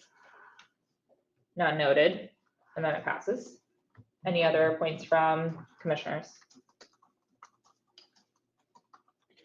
Thank you, Mr. Chairman. I just wanted to note how this process played out because it's kind of how it should play out. A month ago, we had public comment and someone said, we really got to do something about this. And I've got some ideas. Mr. Aaron Price pulled together a bunch of people to go through it and talk about the different ideas and pulled together a resolution for us that Commissioner Galvin sponsored. I mean, this is an Eckington community product, and Eckington and Edgewood community product. So I look forward to proudly voting yes on this. Great. Is there a motion? I mean, I commend the work on this too. Sorry. Sorry, this is me just being focused on time. It's almost 8:30, and we aim to be adjourned by 9. No, I also commend the work, obviously, that has been done on this. Thank you so much, and I think it's a great good balance of working with community members who are in the community in a lot of different capacities, whether they are unhoused or in. Okay. I will second Commissioner Galvan's Yeah, motion Great. to adopt. Move to adopt. Great. Excellent. Any objections? We have to roll call. It's a Yeah. resolution. Any objections? Great. We'll move to a roll call. Commissioner Hurst. Aye. Commissioner Sani. Aye. Commissioner Williams. You are currently muted. I'm a sustain. Okay. Commissioner Galvan. Aye. Commissioner Anderson is me, and I vote aye. Commissioner Bishop Henchman. Aye. And Commissioner Pinckney, we still do not see present. So with a vote of 5 yes, 0 no, and 1 abstention, 1 absent, this vote passes. Next item on the agenda is our budget. I put together a draft budget largely based on our budget for the previous fiscal year. I asked commissioners for input. We didn't have substantive input, so I've kind of based it on that. The one point that I think I had circulated was that we would start our grants program with 17,500. I think that figure I'd pulled from this special meeting. Based on the math in the spreadsheet, if that is correct, I think we would, if we started with 17,500, basically what we said is that if any grant funding that is not used in a quarter would be rolled over into the next quarter. So with that in mind, I think we should still make sure that, like, if we use all that funding, that we have the allocated funding per quarter. So if we did start with 17,500 for quarter 1, we would be in the negative by quarter 4, if my spreadsheet is correct. So I just amended that to be 10,000 in Q1, and then 10,000 each quarter. There is some funding in there allocated for community outreach. There's also some funding in there for office supplies, which I hope you will acquire this year. I want someone to take ownership of it. We have 2 TVs now. So I will open it up for debate, but that I'm just kind of saying that there isn't any substantive changes from last year. I did take off some of the things that we are, I think, because of OANC's work and kind of helping to obtain like a Zoom license, things like that, that we have some cost savings there. So I've struck those line items from the budget, or from the line items for the budget. I'd love to open up for debate. Any input from Commissioner Sani? Just to make sure I'm reading this correctly. Sure. So I know last year we were thinking about hosting our content on Vimeo, but obviously with the changes to ANC 5 to how OANC is Sure. like providing us services, I notice it's at $0. Is that the equivalent of nulling it out, or is there a That was strike? last year. I think we had talked about using a free video account because it's capped at 25 videos for the lifetime of the account. So that since we didn't actually host anything on Vimeo, that like for 2 years, we should essentially be fine. Yeah, I think Yeah. we should just strike it all together. Oh, yeah, We- totally. I've been uploading them to YouTube. Yeah, yeah, no, well, I'll just like that, goodbye, Vimeo. Goodbye, mention. That was held over. Any other points from commissioners? Commissioner Bishop Henchman? Yes, on the furniture for the meeting room. Yes. I think if we had maybe 3 more people here, we'd be standing. Yeah. Maybe some money for chairs for people.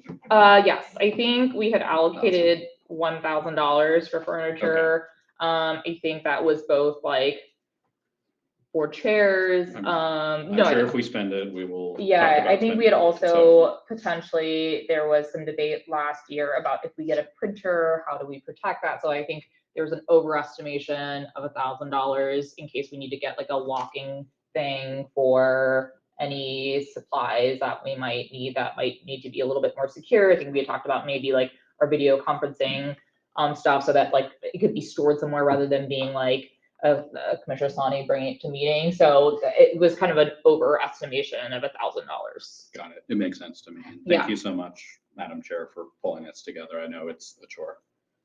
I love it. Any other commissioners? Okay, great. I'm gonna move that we vote on this budget, vote to adopt this budget. Any second? Great. Any objections? Great. We're gonna go move to a roll call vote on this. Commissioner Hurst, how do you vote? Commissioner Soni? Aye. Commissioner Williams? Commissioner Williams, you're muted currently. I'm gonna abstain. Okay. Commissioner Galvin? Aye. Commissioner Anderson is me and I vote aye. Commissioner Bishop Henchman? Aye. Commissioner Pinckney? Not present. Is not present. Okay, so with a vote, I guess, point of order, we didn't formally,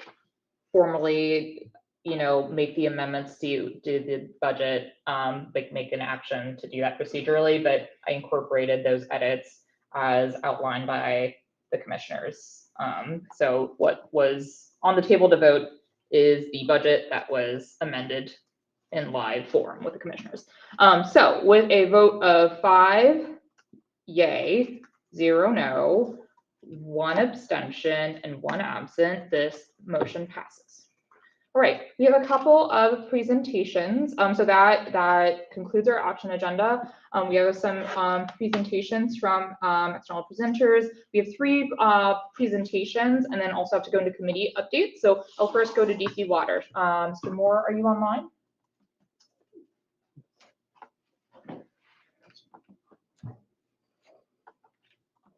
Just one moment and we will recognize you. We are making you co-host now. You should have the ability to share your screen and unmute yourself.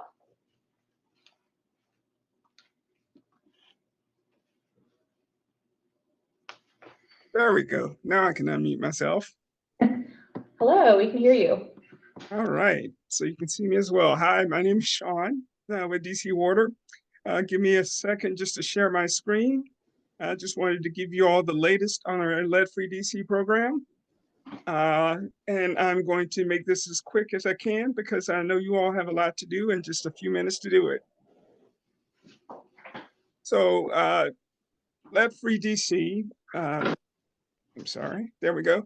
Lead-free DC is DC Water's goal to eliminate all lead service lines in the district and also to identify the type of service line material, all the service lines that we don't know about in the district. So where are we?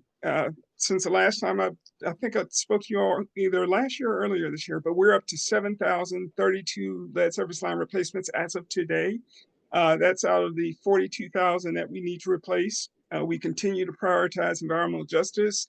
We use a prioritization model to select the blocks so that we're making a fair and equitable approach.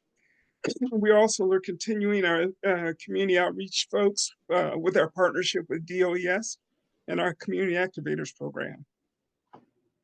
So what's the whole purpose of lead-free DC? Well, in case you didn't know, lead is a powerful neurotoxin, which means any exposure to lead can damage your brain, There's no safe level of lead, and it can injure soft tissues and organs and just, other parts of the body.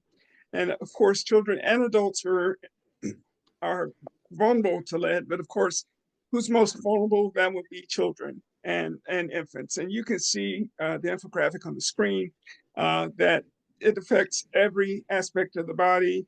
For kids, it's a big contributor to learning disabilities or exacerbating existing disabilities as well as developmental disabilities. So there's nothing good about lead. So the point of my discussion today is to talk about your water service line, and that's the line that runs from the water main in the street into your house. That water main is owned by the homeowner, but there's two pieces of it. There's a public side and a private side. The homeowner is responsible for any work in the private side, and DC Water can't spend any of the ratepayer money on that work, but DC Water does maintain all the work in the public space. So in order for us to do work in the private space, we have to have special money, which is what we have right now through our lead-free DC program. So in terms of pipes that are used here, we're replacing lead and galvanized pipes, which both contain lead. And when lead sits in a water sits in a lead or galvanized pipe for 6 hours or more, there's a potential for that lead to dissolve into the water. So quickly, the types of pipes we're focused on, these are lead pipes. So if you look at in your basement or your crawl space or wherever your pipe comes into your house, if you saw a pipe with this bulb in it just before the shutoff valve or that white oxidation, that will be a lead pipe because that bulb only happens in the installation of lead pipes. So we're replacing lead pipes. We're also replacing galvanized pipes, which can over time get this gunk, which is called tuberculation inside, which can trap lead particles, which could then potentially be released into your water. So how do you find out if you have a lead pipe? Well, we have some tools for you. We have our lead map, which is at dcwater.com/lead. You see the 5 colors: red, orange, yellow, green, and blue. If it's red, it's lead. It's blue, it's not lead. If it's orange, we suspect it's lead. Yellow, we don't know. And it's green, we suspect it's non-lead. You can go to any address in the city and see the type of service line material that is present at that address by going to our lead map. We also have our construction dashboard where you can put in an address and you can see the service line type as well as any construction that's planned for that area. So I'm specifically today talking about our CYPER or capital improvement program, which our buy block program is a part of. And when we do buy block or any capital improvement program, those are always free for homeowners. But if a homeowner doesn't want to wait for free service line replacement, we have 2 other programs. We have our lead pipe replacement assistance program, and that only is applicable when there's lead on the private side. So if you just have a partial service line with lead on the private side, you could get that replaced for free. You don't have to wait for DC Water. You can go online to the DOE website after you look at the lead map and it says you're eligible and apply for that program right away. If you don't want to wait for DC Water and we don't have anything planned for your area and you have a full service line, you could do that voluntarily. In the case of a volunteer service line, you would pay for the private side, and DC Water would pay for the public side. So quickly, we're not going to destroy your yard. Just a couple of pictures here. We're going to dig a couple of holes in the yard. One at the water meter, which is typically in the tree box, and then one at the property line. And we'll use those 2 lines to change your water service line. We'll use those 2 holes to change your water service line. You do need to be home, or an adult needs to be home when this work is done, and you do need to sign up by signing one of our right of entry authorization agreements. So where are we? This is the update. For this year, we have 74 blocks selected in 5F. That would be 909 premises, of which we have about 10% signed up. So we definitely have a long way to go to get these signed up so that we can get folks lined up for these service line replacements. If we have our folks out on the street doing this work, trying to get folks signed up. We also are doing things like these presentations and events to give you an opportunity to sign up, as well as sending you mail and other correspondence if you're eligible to participate in a Buy Black project. So, Mr. Moore, I have a quick question for you. Is that outreach primarily happening via mail, or is that also like door knocking? Like how will neighbors know if the block has been selected? sure, it'll be a combination. We'll do a mailer in the beginning. We also send out an email. Then we do our door knocking campaign where they'll leave materials on the doors. We'll do that a couple of times, trying to get everyone to sign up. Then those projects will go out for bid to the contractors. And then once they're awarded, we will do that again, where we'll go out and try to get the folks who haven't signed up to get them to sign up for the program. And we'll continue to, present the opportunity to sign up until we close out that block. So we don't want anyone to miss out on the opportunity. The process is a little slow. It does take us a while to get to you once you sign up. But, the key to moving any block faster is to have the majority of the homes on that block sign up, because that makes it a higher priority. Contest. And Mr. Moore, I guess I'm looking at some of the questions that are coming in from community members, and also kind of aligned to some of my questions. So basically, neighbors sign up once the block has been selected, or is there a way for neighbors to kind of indicate their interest in their block being prioritized? So once you sign up for this program, once the block has been selected, and I sent you a list of blocks that are available, that are in the program for this year.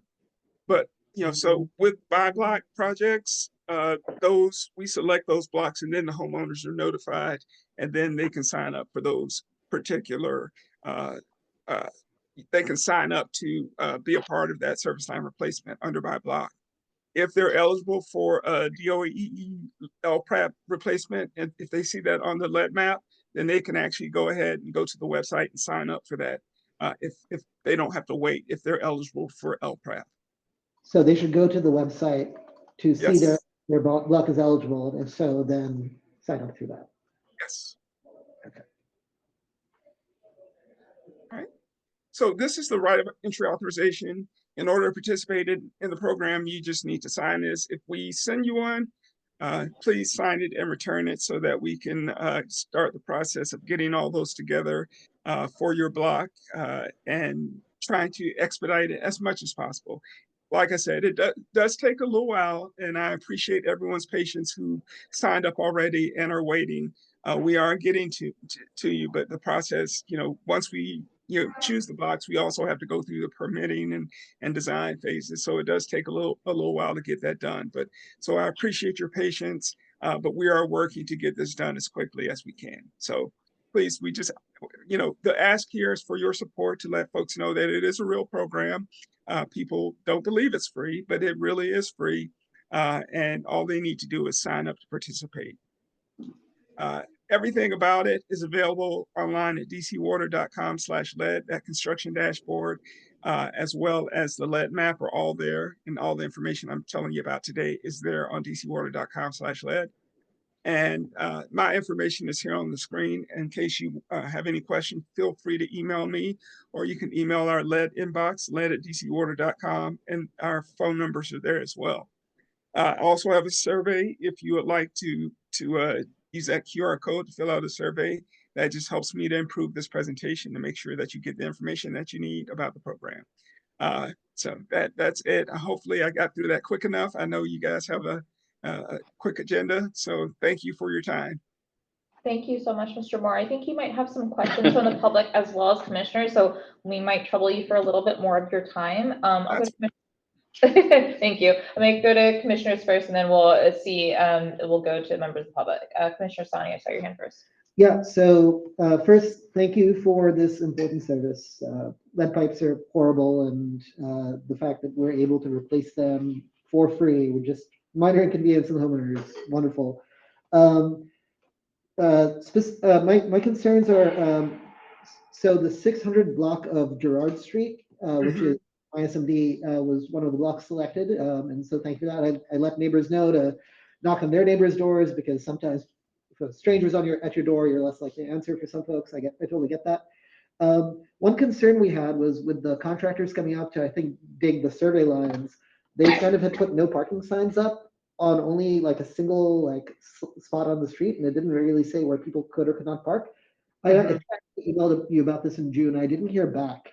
Do we have a way to ensure the contractors coming in are actually like engaging the neighborhood appropriately? Because even the phone number on the sign that was put up just went to a voicemail box that had no response.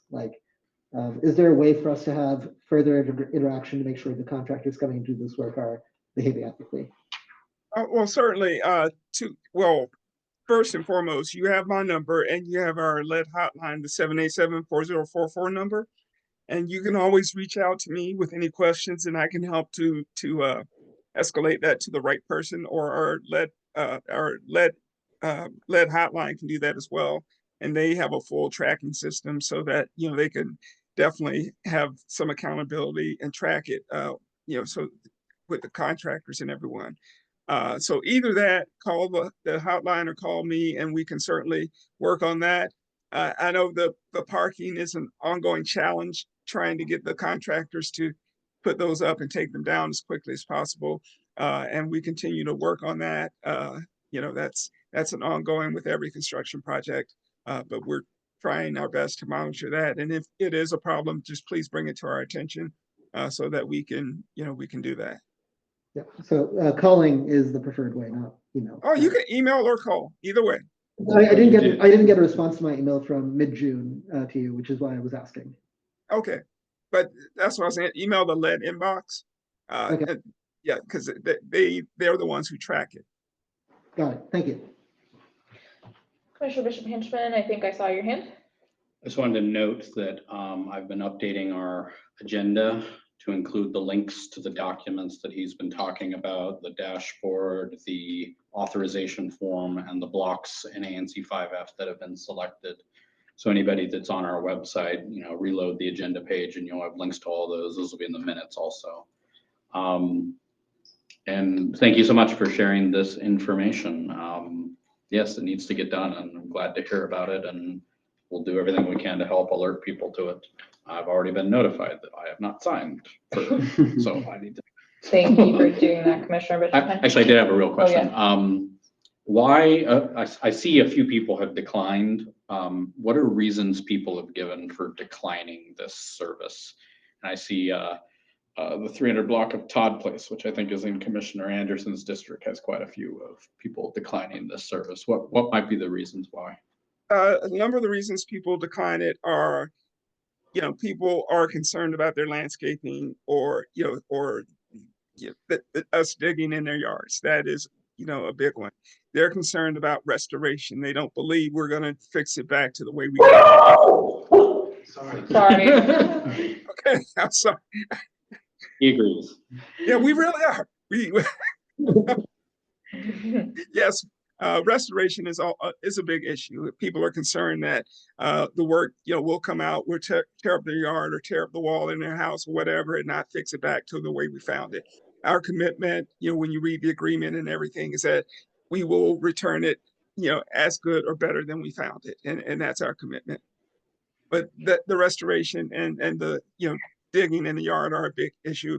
And then there are some people who just, they just don't believe it's real. And no matter what I tell them or we tell them, they're just like, it's, they just don't believe it. Or they don't feel it's necessary because they've been there forever and they haven't had any problems. But of course, you don't know that because lead is there and you can have negative health effects, but you can't see it, taste it, smell it. So it's unfortunate. Thank you very much. I'll be quick because I know we're short on time, but I did want to say that I have participated in the program myself and let other people know what it was like. I did the VFRP, which is basically, this was 4 or 5 years ago, where I paid for the section in front of my house. I think it was like $2,600, and then which was like 5 feet, and then the private side the public side was done for free, right? And it's done per linear foot on how much it costs. they make a decent hole, is correct. It's probably about a 5 foot by 5 foot, cylindrical hole in the ground. So it is significant. So if you had a tree there, it could affect, root systems or whatnot. So I can see people would want to do that. I will say that they recently come by my block and now they're offering the whole thing for free. So I missed that boat. Sorry. But I will say that, to Commissioner Sani's point, I think there does need to be some additional quality assurance. Obviously, the quality control is part of the contractor, but DC Water should have an inspector that should come by after the fact. I noticed years later when I learned more about plumbing that they installed the copper incorrectly into the basement. You're not supposed to have copper directly encased in concrete because that produces lime, which can lead to corrosion. So I do think folks should recognize that, or DC Water should do a little bit more to make sure that every time something happens, that they have an inspector come by to verify the work before final enclosure is completed. And all they needed to do was, have a separate lining of the pipe in order to fix it. So I've asked them to come back, and maybe you can provide me separately offline with an update for my particular block, which is the 3rd Street, V Street, the 200 block of V Street. Also on that point, other neighbors, especially like I have a single mother at home with 4 young children who I know has a lead pipe in there. Besides me encouraging her, is there a way that the landlord can get engaged? Is DC Water also doing outreach to landlords to help them encourage that this process happen, especially for people who are at risk like that? Yeah, so when we send out information, we send it out to the actual address of the property as well as to the address of the registered owner if it's different. So it goes to both. Great. And we also ask that we will leave a tenant toolkit with strategies and information for tenants to talk to their landlords about getting the service lines replaced. So we do provide that to renters as well.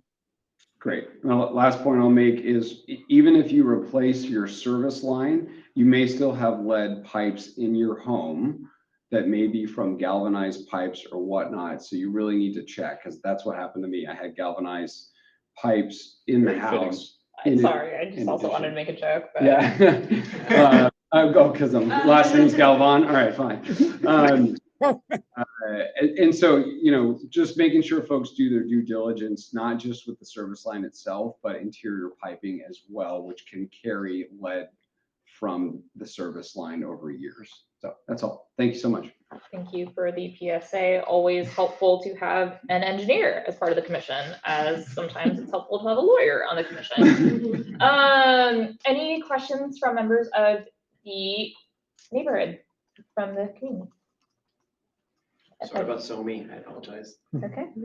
If anyone online would like to ask a question, please raise your hand. I don't see anyone. All right, great. Thank you so much, Mr. Moore. I'm sure we'll hear more updates, and thank you again for the presentation on the title service. Perfect. Thank you so much, everyone. Have a great evening. Thank you. Thank you. All right, bye-bye. Okie dokie. Moving on our agenda, we have a presentation from Connor Laughlin on the social housing bill. Just give us a moment to recognize you, and you should be able to share your presentation in just a moment.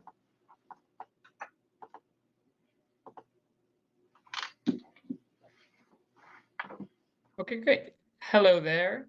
My name is Connor Laughlin, and I'm being joined by my fellow volunteer, David Palms. We're representatives on here advocating for the Green New Deal for Social Housing Bill. And thank you for taking the time to listen to our spiel. I'm going to keep this as tight as possible. So, great.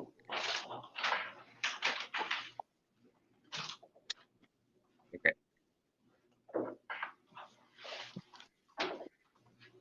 Okay, great. So the very short agenda here is going to be in 3 main parts. The first is to provide an introduction to social housing for those who haven't heard of it before. Second, to acknowledge the kind of myriad ways that DC has kind of pieced together both funding sources and projects to provide affordable housing. And then third, to kind of state the primary tenets of this bill and how we think that it will, that it is the option most needed to meet the kind of tremendous issue of decreased affordability. So, as we all are aware, DC has been in the midst of a housing crisis for a while now, and we've all seen the impacts of it, whether it's been gentrification of historically divested communities, surging homelessness, and police assaults on housing commitments, as well as just decreasing affordability for both longtime residents of DC and out-of-towners. So what we propose is social housing. The primary tenant here is that it's publicly owned. DC would be the developer and landlord. And the most defining feature of social housing is that as opposed to public housing that is directly subsidizing private landlords, this model takes a minority number of market rate units in each building that then subsidize the deeply affordable housing units in those same buildings. There are a lot of alternatives that address kind of 60-70% AMI, but we don't have a lot of sustainable, scalable options for addressing that 30% AMI and below. It would be nonprofit or limited profit. All returns from rent would be fed back into either maintenance of the building or creation of more social housing. So this kind of program only really requires a kind of initial seed funding. Where is it popular? The most notable examples of it have been in Vienna, Austria, and Singapore. Both of these cities boast more than 60% of their populations living in subsidized or public housing. And in Vienna in particular, also half of the housing market is made up of city-owned flats or co-ops. There's a threshold beyond which market housing, the average market housing prices are kind of increasingly are decreased by the presence of non-market housing. And lastly, building either renovating existing kind of public assets or building more that are central to downtowns and transit areas. This is one of the many prongs of kind of transit-oriented development that we've seen in this area along the Orange Line corridor via mixed-use zoning, the Metropolitan Branch Trail. It's beautiful, but we need more affordable housing in these areas.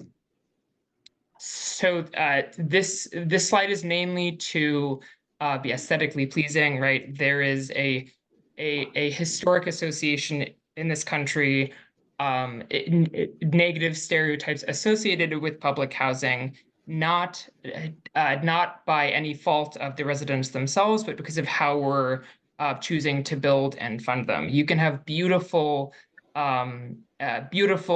exciting apartment complexes that attract people and meet their social and economic needs. The closest example of that is the Laurel in Montgomery County. They started a pilot program a few years ago to serve as a public funder of these social housing complexes, collaborating with nonprofits. So this is an expanding movement. We're not the first city to try getting this passed. Seattle, 2 years ago, successfully passed. It created a social housing development board in addition to seed money. New York and California are on the road to researching the potential model that might fit their cities best. Boston, Massachusetts, as I said before, Montgomery County. So obviously those cities that are in most need, have fallen victim most to the affordability crisis, are realizing that this is a sustainable and economically wise option. DC has attempted to address the issue of affordable housing through various means. DC's inclusionary zoning requires that most new developments include some affordable homes. Obviously, in many cases, market rate does not mean affordable. Housing Production Trust Fund provides low-cost pre-development and bridge loans and grants to developers to help build and preserve affordable homes. We also have the Preservation Fund, which provides incentives to developers. We have the voucher-based program, which uses local dollars to help subsidize families that can't afford to pay the rent. And we have public housing. These federal funds are distributed and controlled by the DC Housing Authority.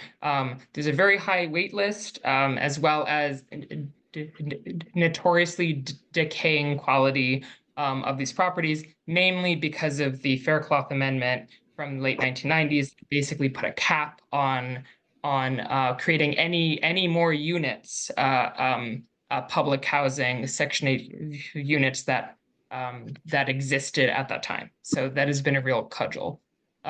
So what's a Green New Deal for social housing?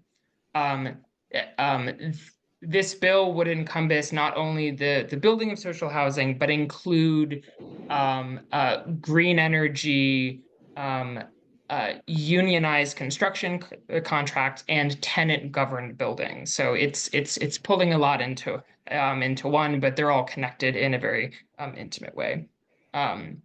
It would allow the city to build housing within transit-connected neighborhoods. So a lot of those working class DC residents who have increasingly been forced into the kind of suburbs and exurbs of DC could remain here and take advantage of investment.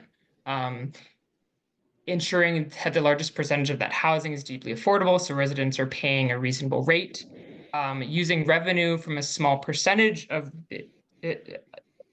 these units ensures that the social housing stock is well maintained, and it would allow the district to take huge strides towards its climate goals by taking a large amount of housing off of natural gas, which obviously a growing health crisis as well.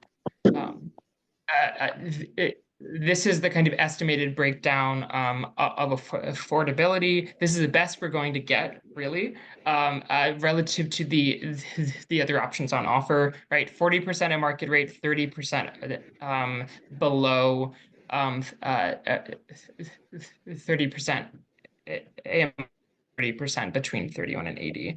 Affordability is the priority because there is the conflicting interest between profit and affordability is a major reason for us being in this situation right now. Sustainability, this is a hallmark of this bill.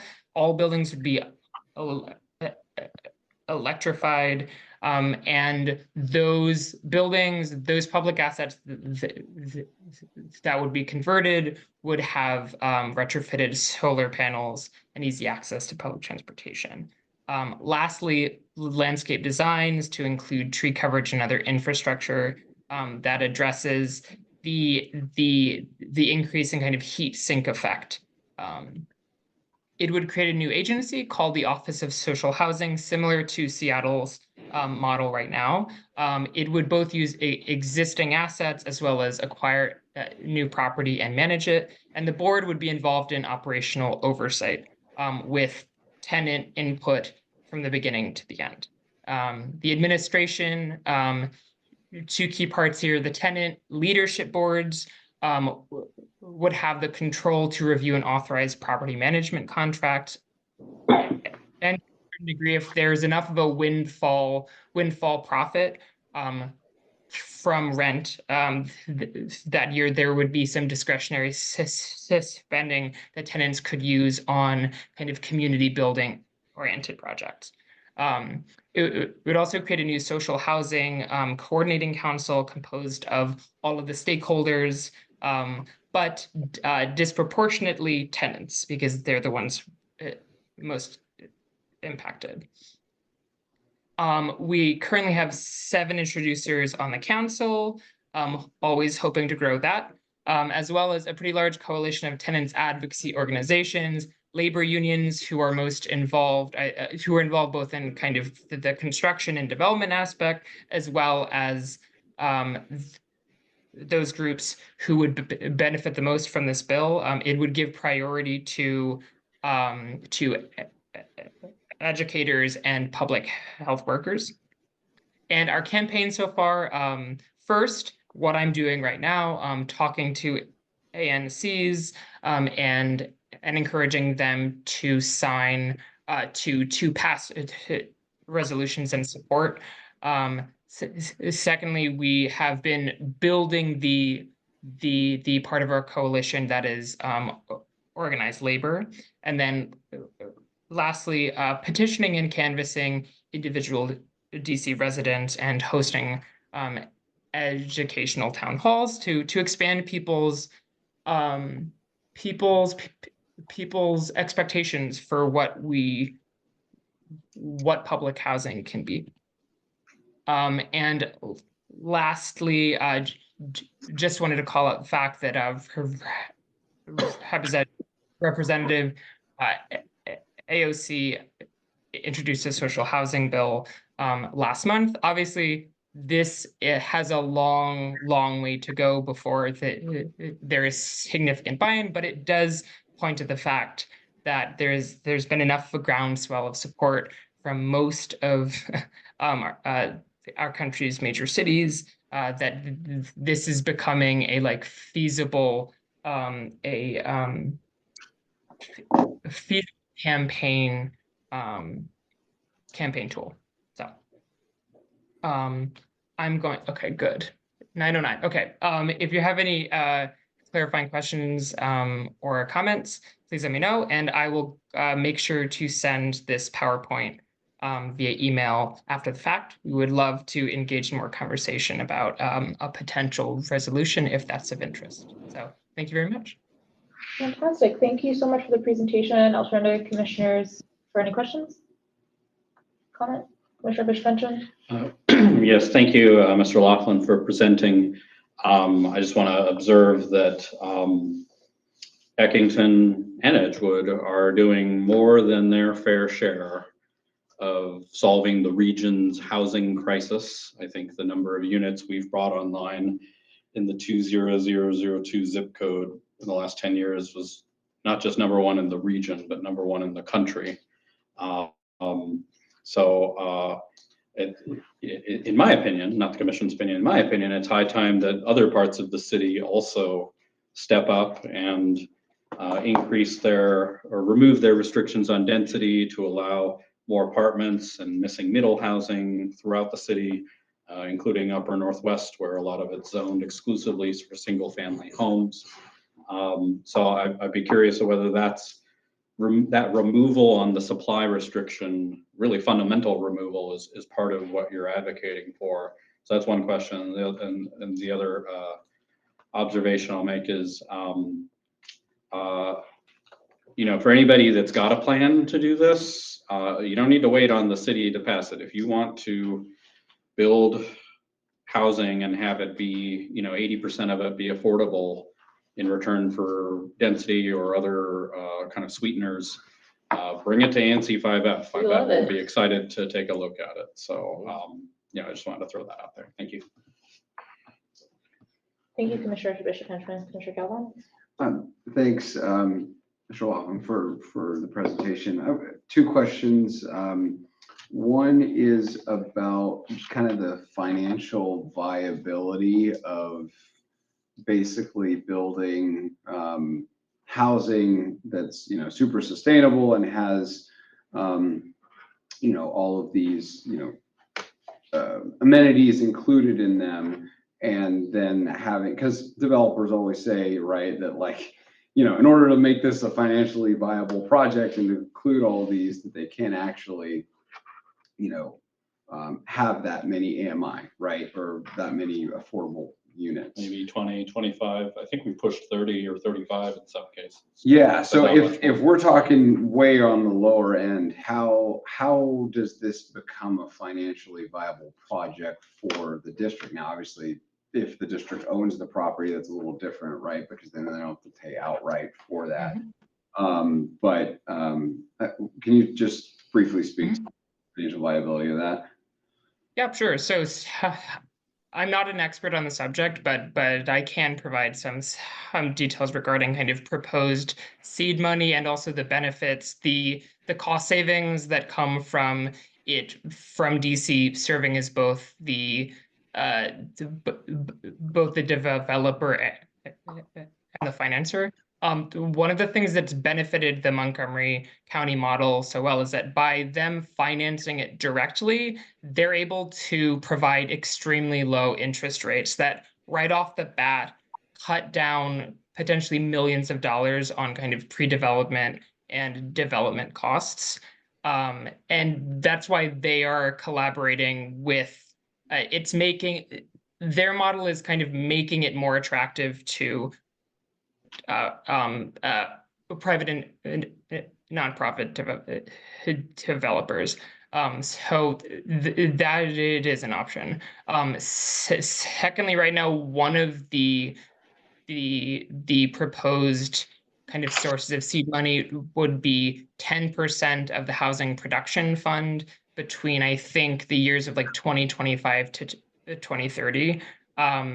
That is how Seattle has been approaching this issue. They passed an a progressive income tax that would provide about $20 to $30 million of initial seed money. In addition to that, there are always bonds, government bonds to disburse. Obviously, the issue of not having to make a profit means that you don't need to be right. We all know that it's expensive to build units, and there's only so much private developers can only bear so much of a burden. But when these buildings are paid off, right?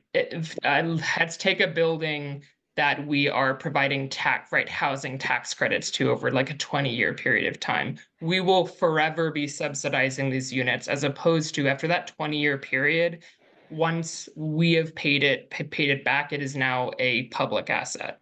So there are a lot of moving parts here for kind of the long-term financial benefits. And I'm not an expert again. Yeah, I appreciate it. Thank you. Yeah. I guess my second question is actually a comment, and just to mention that there are opportunities throughout cities to use industrialized spaces that are primed for development as opposed to being industrial in city centers. So just to consider, I don't know if that's a consideration as part of this practice, but there may be other opportunities for this as well. That's all I have. Thank you. Great. Any other commissioners have any questions? Any questions or comments from members of the public? Great. With none noted, thank you so much. Have a wonderful rest of your evening. Thank you for presenting.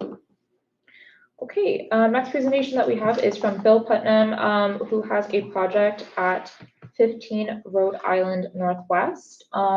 Noting that that is not in our ANC, however, we are within kind of the 200-foot boundary line. So, Mr. Putnam, I will recognize you to present.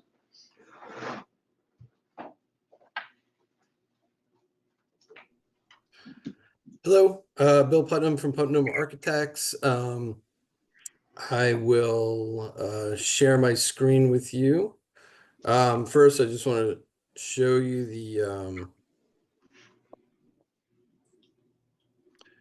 that we just creep over that 200 foot radius from the property at 15 Rhode Island Avenue Northwest into ANC 5F. This is a non-conforming lot, and we are the project is you can see the screen porch on the side. The client would like to enclose that screen porch so that it's a conditioned space. The project is going before the BZA in December for relief from the side yard requirement, the lot occupancy requirement, and the rear yard requirement. All these are existing conditions, and there's some hardship based on what the lot is. Let me show you what that is, 1 second.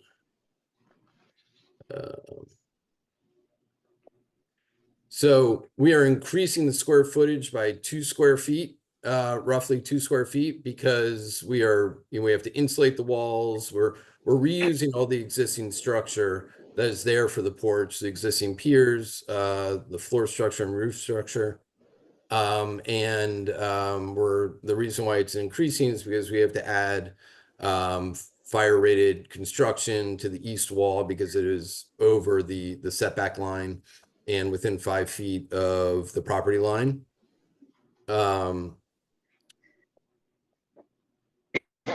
This is the proposed plan at the first floor. There will be windows facing Rhode Island Avenue, and then fire rated construction facing the apartment building adjacent. Here is the south elevation, is showing the Rhode Island Avenue elevation. There'll be 2 double hung windows with a transom above.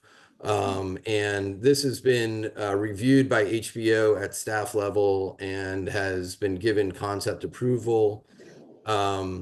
The note that they made in our conversations is that because this is an existing porch, they'd like to keep it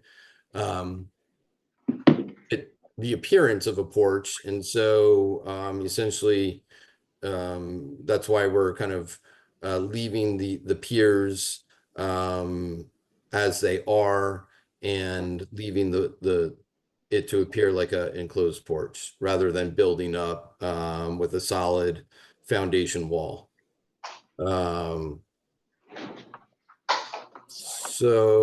And here are some images again from both Rhode Island and from U Street, because the house is the lot is a through lot.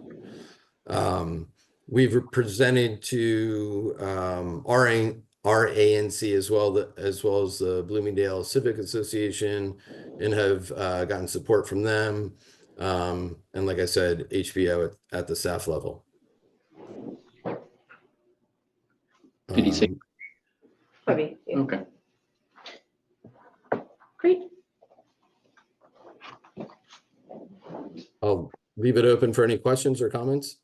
Great, thank you so much. I know I took a little procedural liberty. We usually refer cases to our zoning and development committee, but given this is in our neighboring ANC, I added to the agenda. Any questions? I kind of bypass committee. Any questions? Yeah, thank you for this, Mr. Buttman. So you're saying that ANC 5E and both them and the Bloomingdale Civic Association voted in favor of supporting your project? Yes. Great. Great. Any other questions? When would be our deadline on action? Mr. Putnam, do you have that information on what the deadline on action is? Our meeting is, I think, the 3rd Wednesday in December. So, roughly 2 months, I would imagine. Notwithstanding what the chair just said, what would you think about sending it to the zoning committee? If you would like to send it to the zoning committee. Give them some work. Okay, great, excellent. Thank you so much, Mr. Putnam. We will be in touch if we have any additional questions. but we'll refer this to the zoning committee to see if Okay. they'd like to take action on it. Thank you very much. Thank you for your time. Thank you. Great. Let's go to committee updates. Alcohol licensing. Did Ms. Coughlin send a written update? No, she's online. She's think she's on? on. Great, amazing. Yeah, like whatever time it is in London. Hello, how are you all? So I will do this in 30 seconds or less.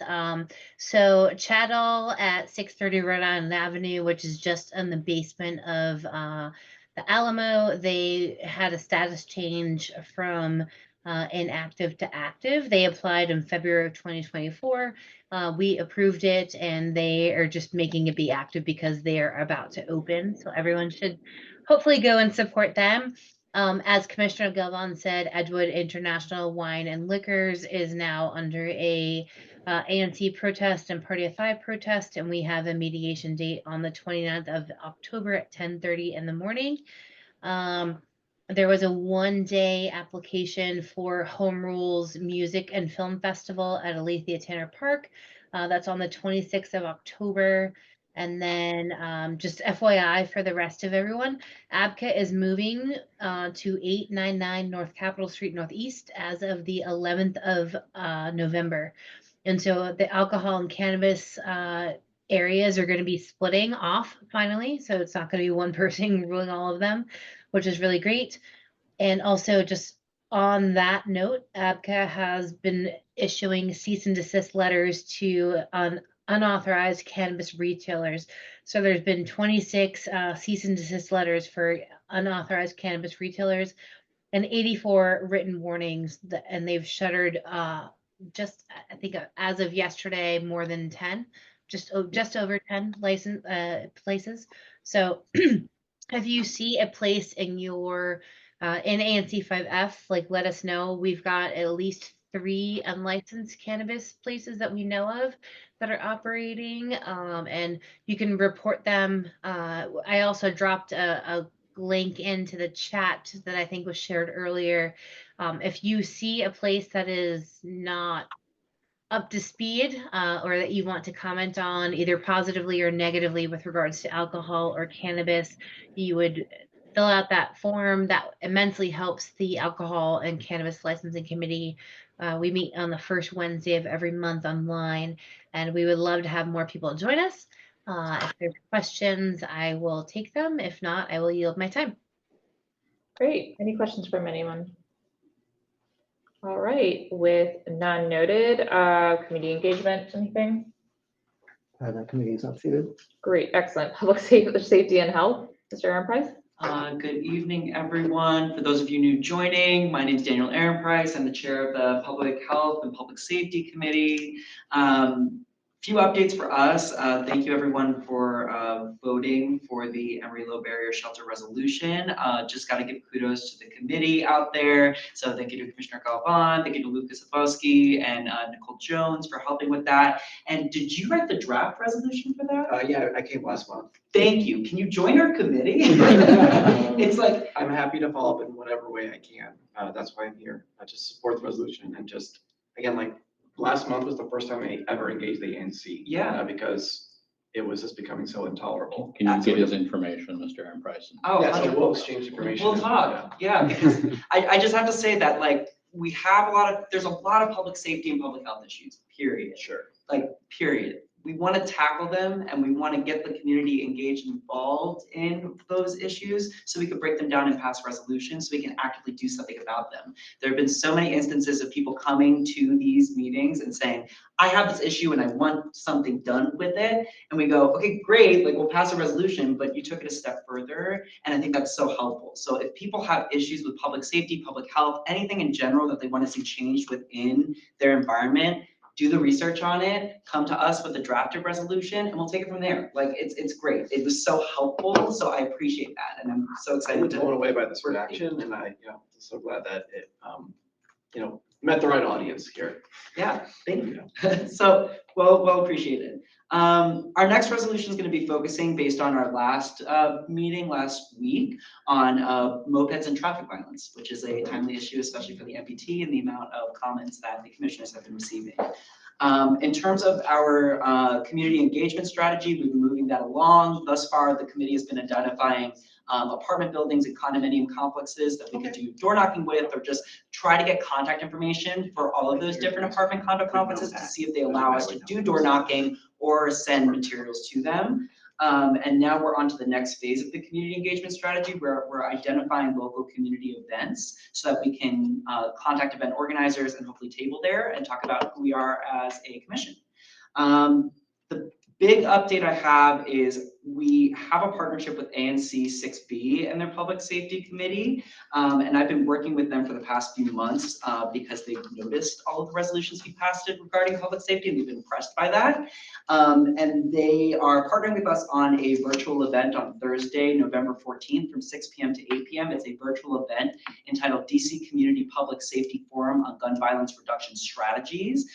There will be 6 panelists there. I will be providing closing remarks on that, as well as like next steps related to what we can do as ANCs, as elected officials to really move the needle forward when it comes to reducing gun violence in DC.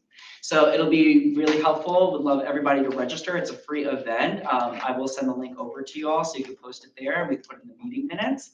But that's exciting. In addition to that, the next step immediately following this event is we're working on a meta gun violence reduction resolution that we are hoping to present to the commission, but then we're hoping to send it off to other ANCs to also pass en masse so that we can focus on evidence-based solutions to gun violence, which are out there and there's a lot of research around it, but has not been prioritized within local legislation. So we're going to try to prioritize that in local legislation and center that in the dialogue. And then our next meeting will be Thursday, November 21st from 6 to 8 p.m. Hybrid as always, virtual component or meet in the Eckington Community Room where we are located tonight.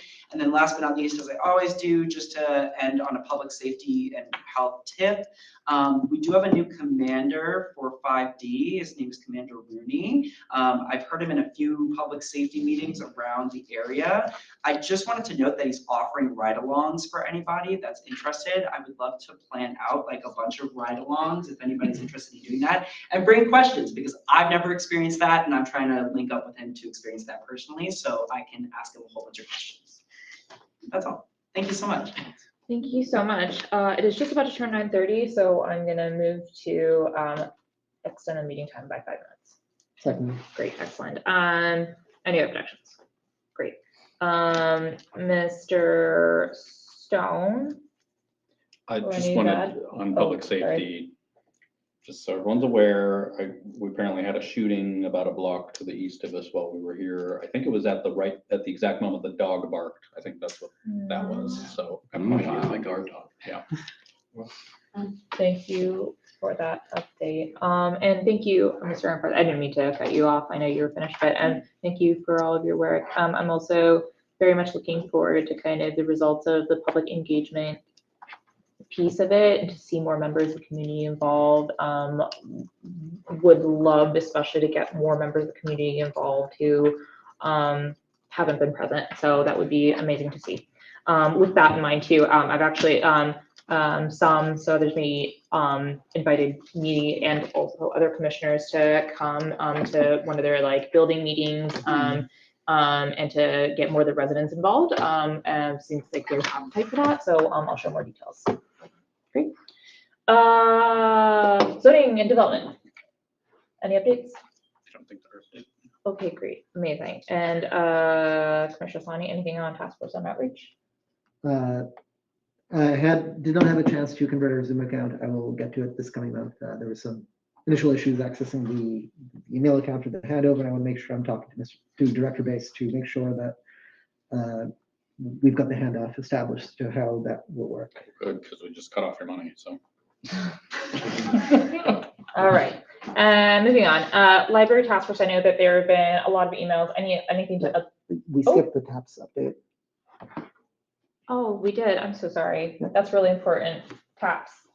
Yeah, so we had a productive meeting where we discussed what our next kind of items that we would kind of turn our gaze towards. Commissioner Bishop Henson was there to discuss the letter that he had alluded to earlier regarding vehicle ingress onto the MBT. We also saw that there were new TSIs around the Quincy Lane Wooner, just outside where we are. And so some discussions as to what feedback could be to better pedestrianize or make this area safer for all those involved, not just vehicle drivers. And then we also were discussing the on again, off again, legal, not illegal blocking of the MBT at the stable Lost Gen building. Quick community update there. The building has some structural issues. It needs to have work done. Initially, the work was getting done without permitting, including blocking the full length of the trail. A lot of people chimed in. There were a lot of calls and emails going on. That has been since rescinded back to the normal blocking, and they've actually got the right permits now in place. I think the last estimate I heard was mid to late November as when that construction may clear up. It's construction. It always goes longer than anticipated. So just keep an eye out for that, but just also know that the committee and everyone else here is paying close attention to that because it is a vital corridor, and reducing it down to one lane can introduce a lot of conflict between people going in opposite directions.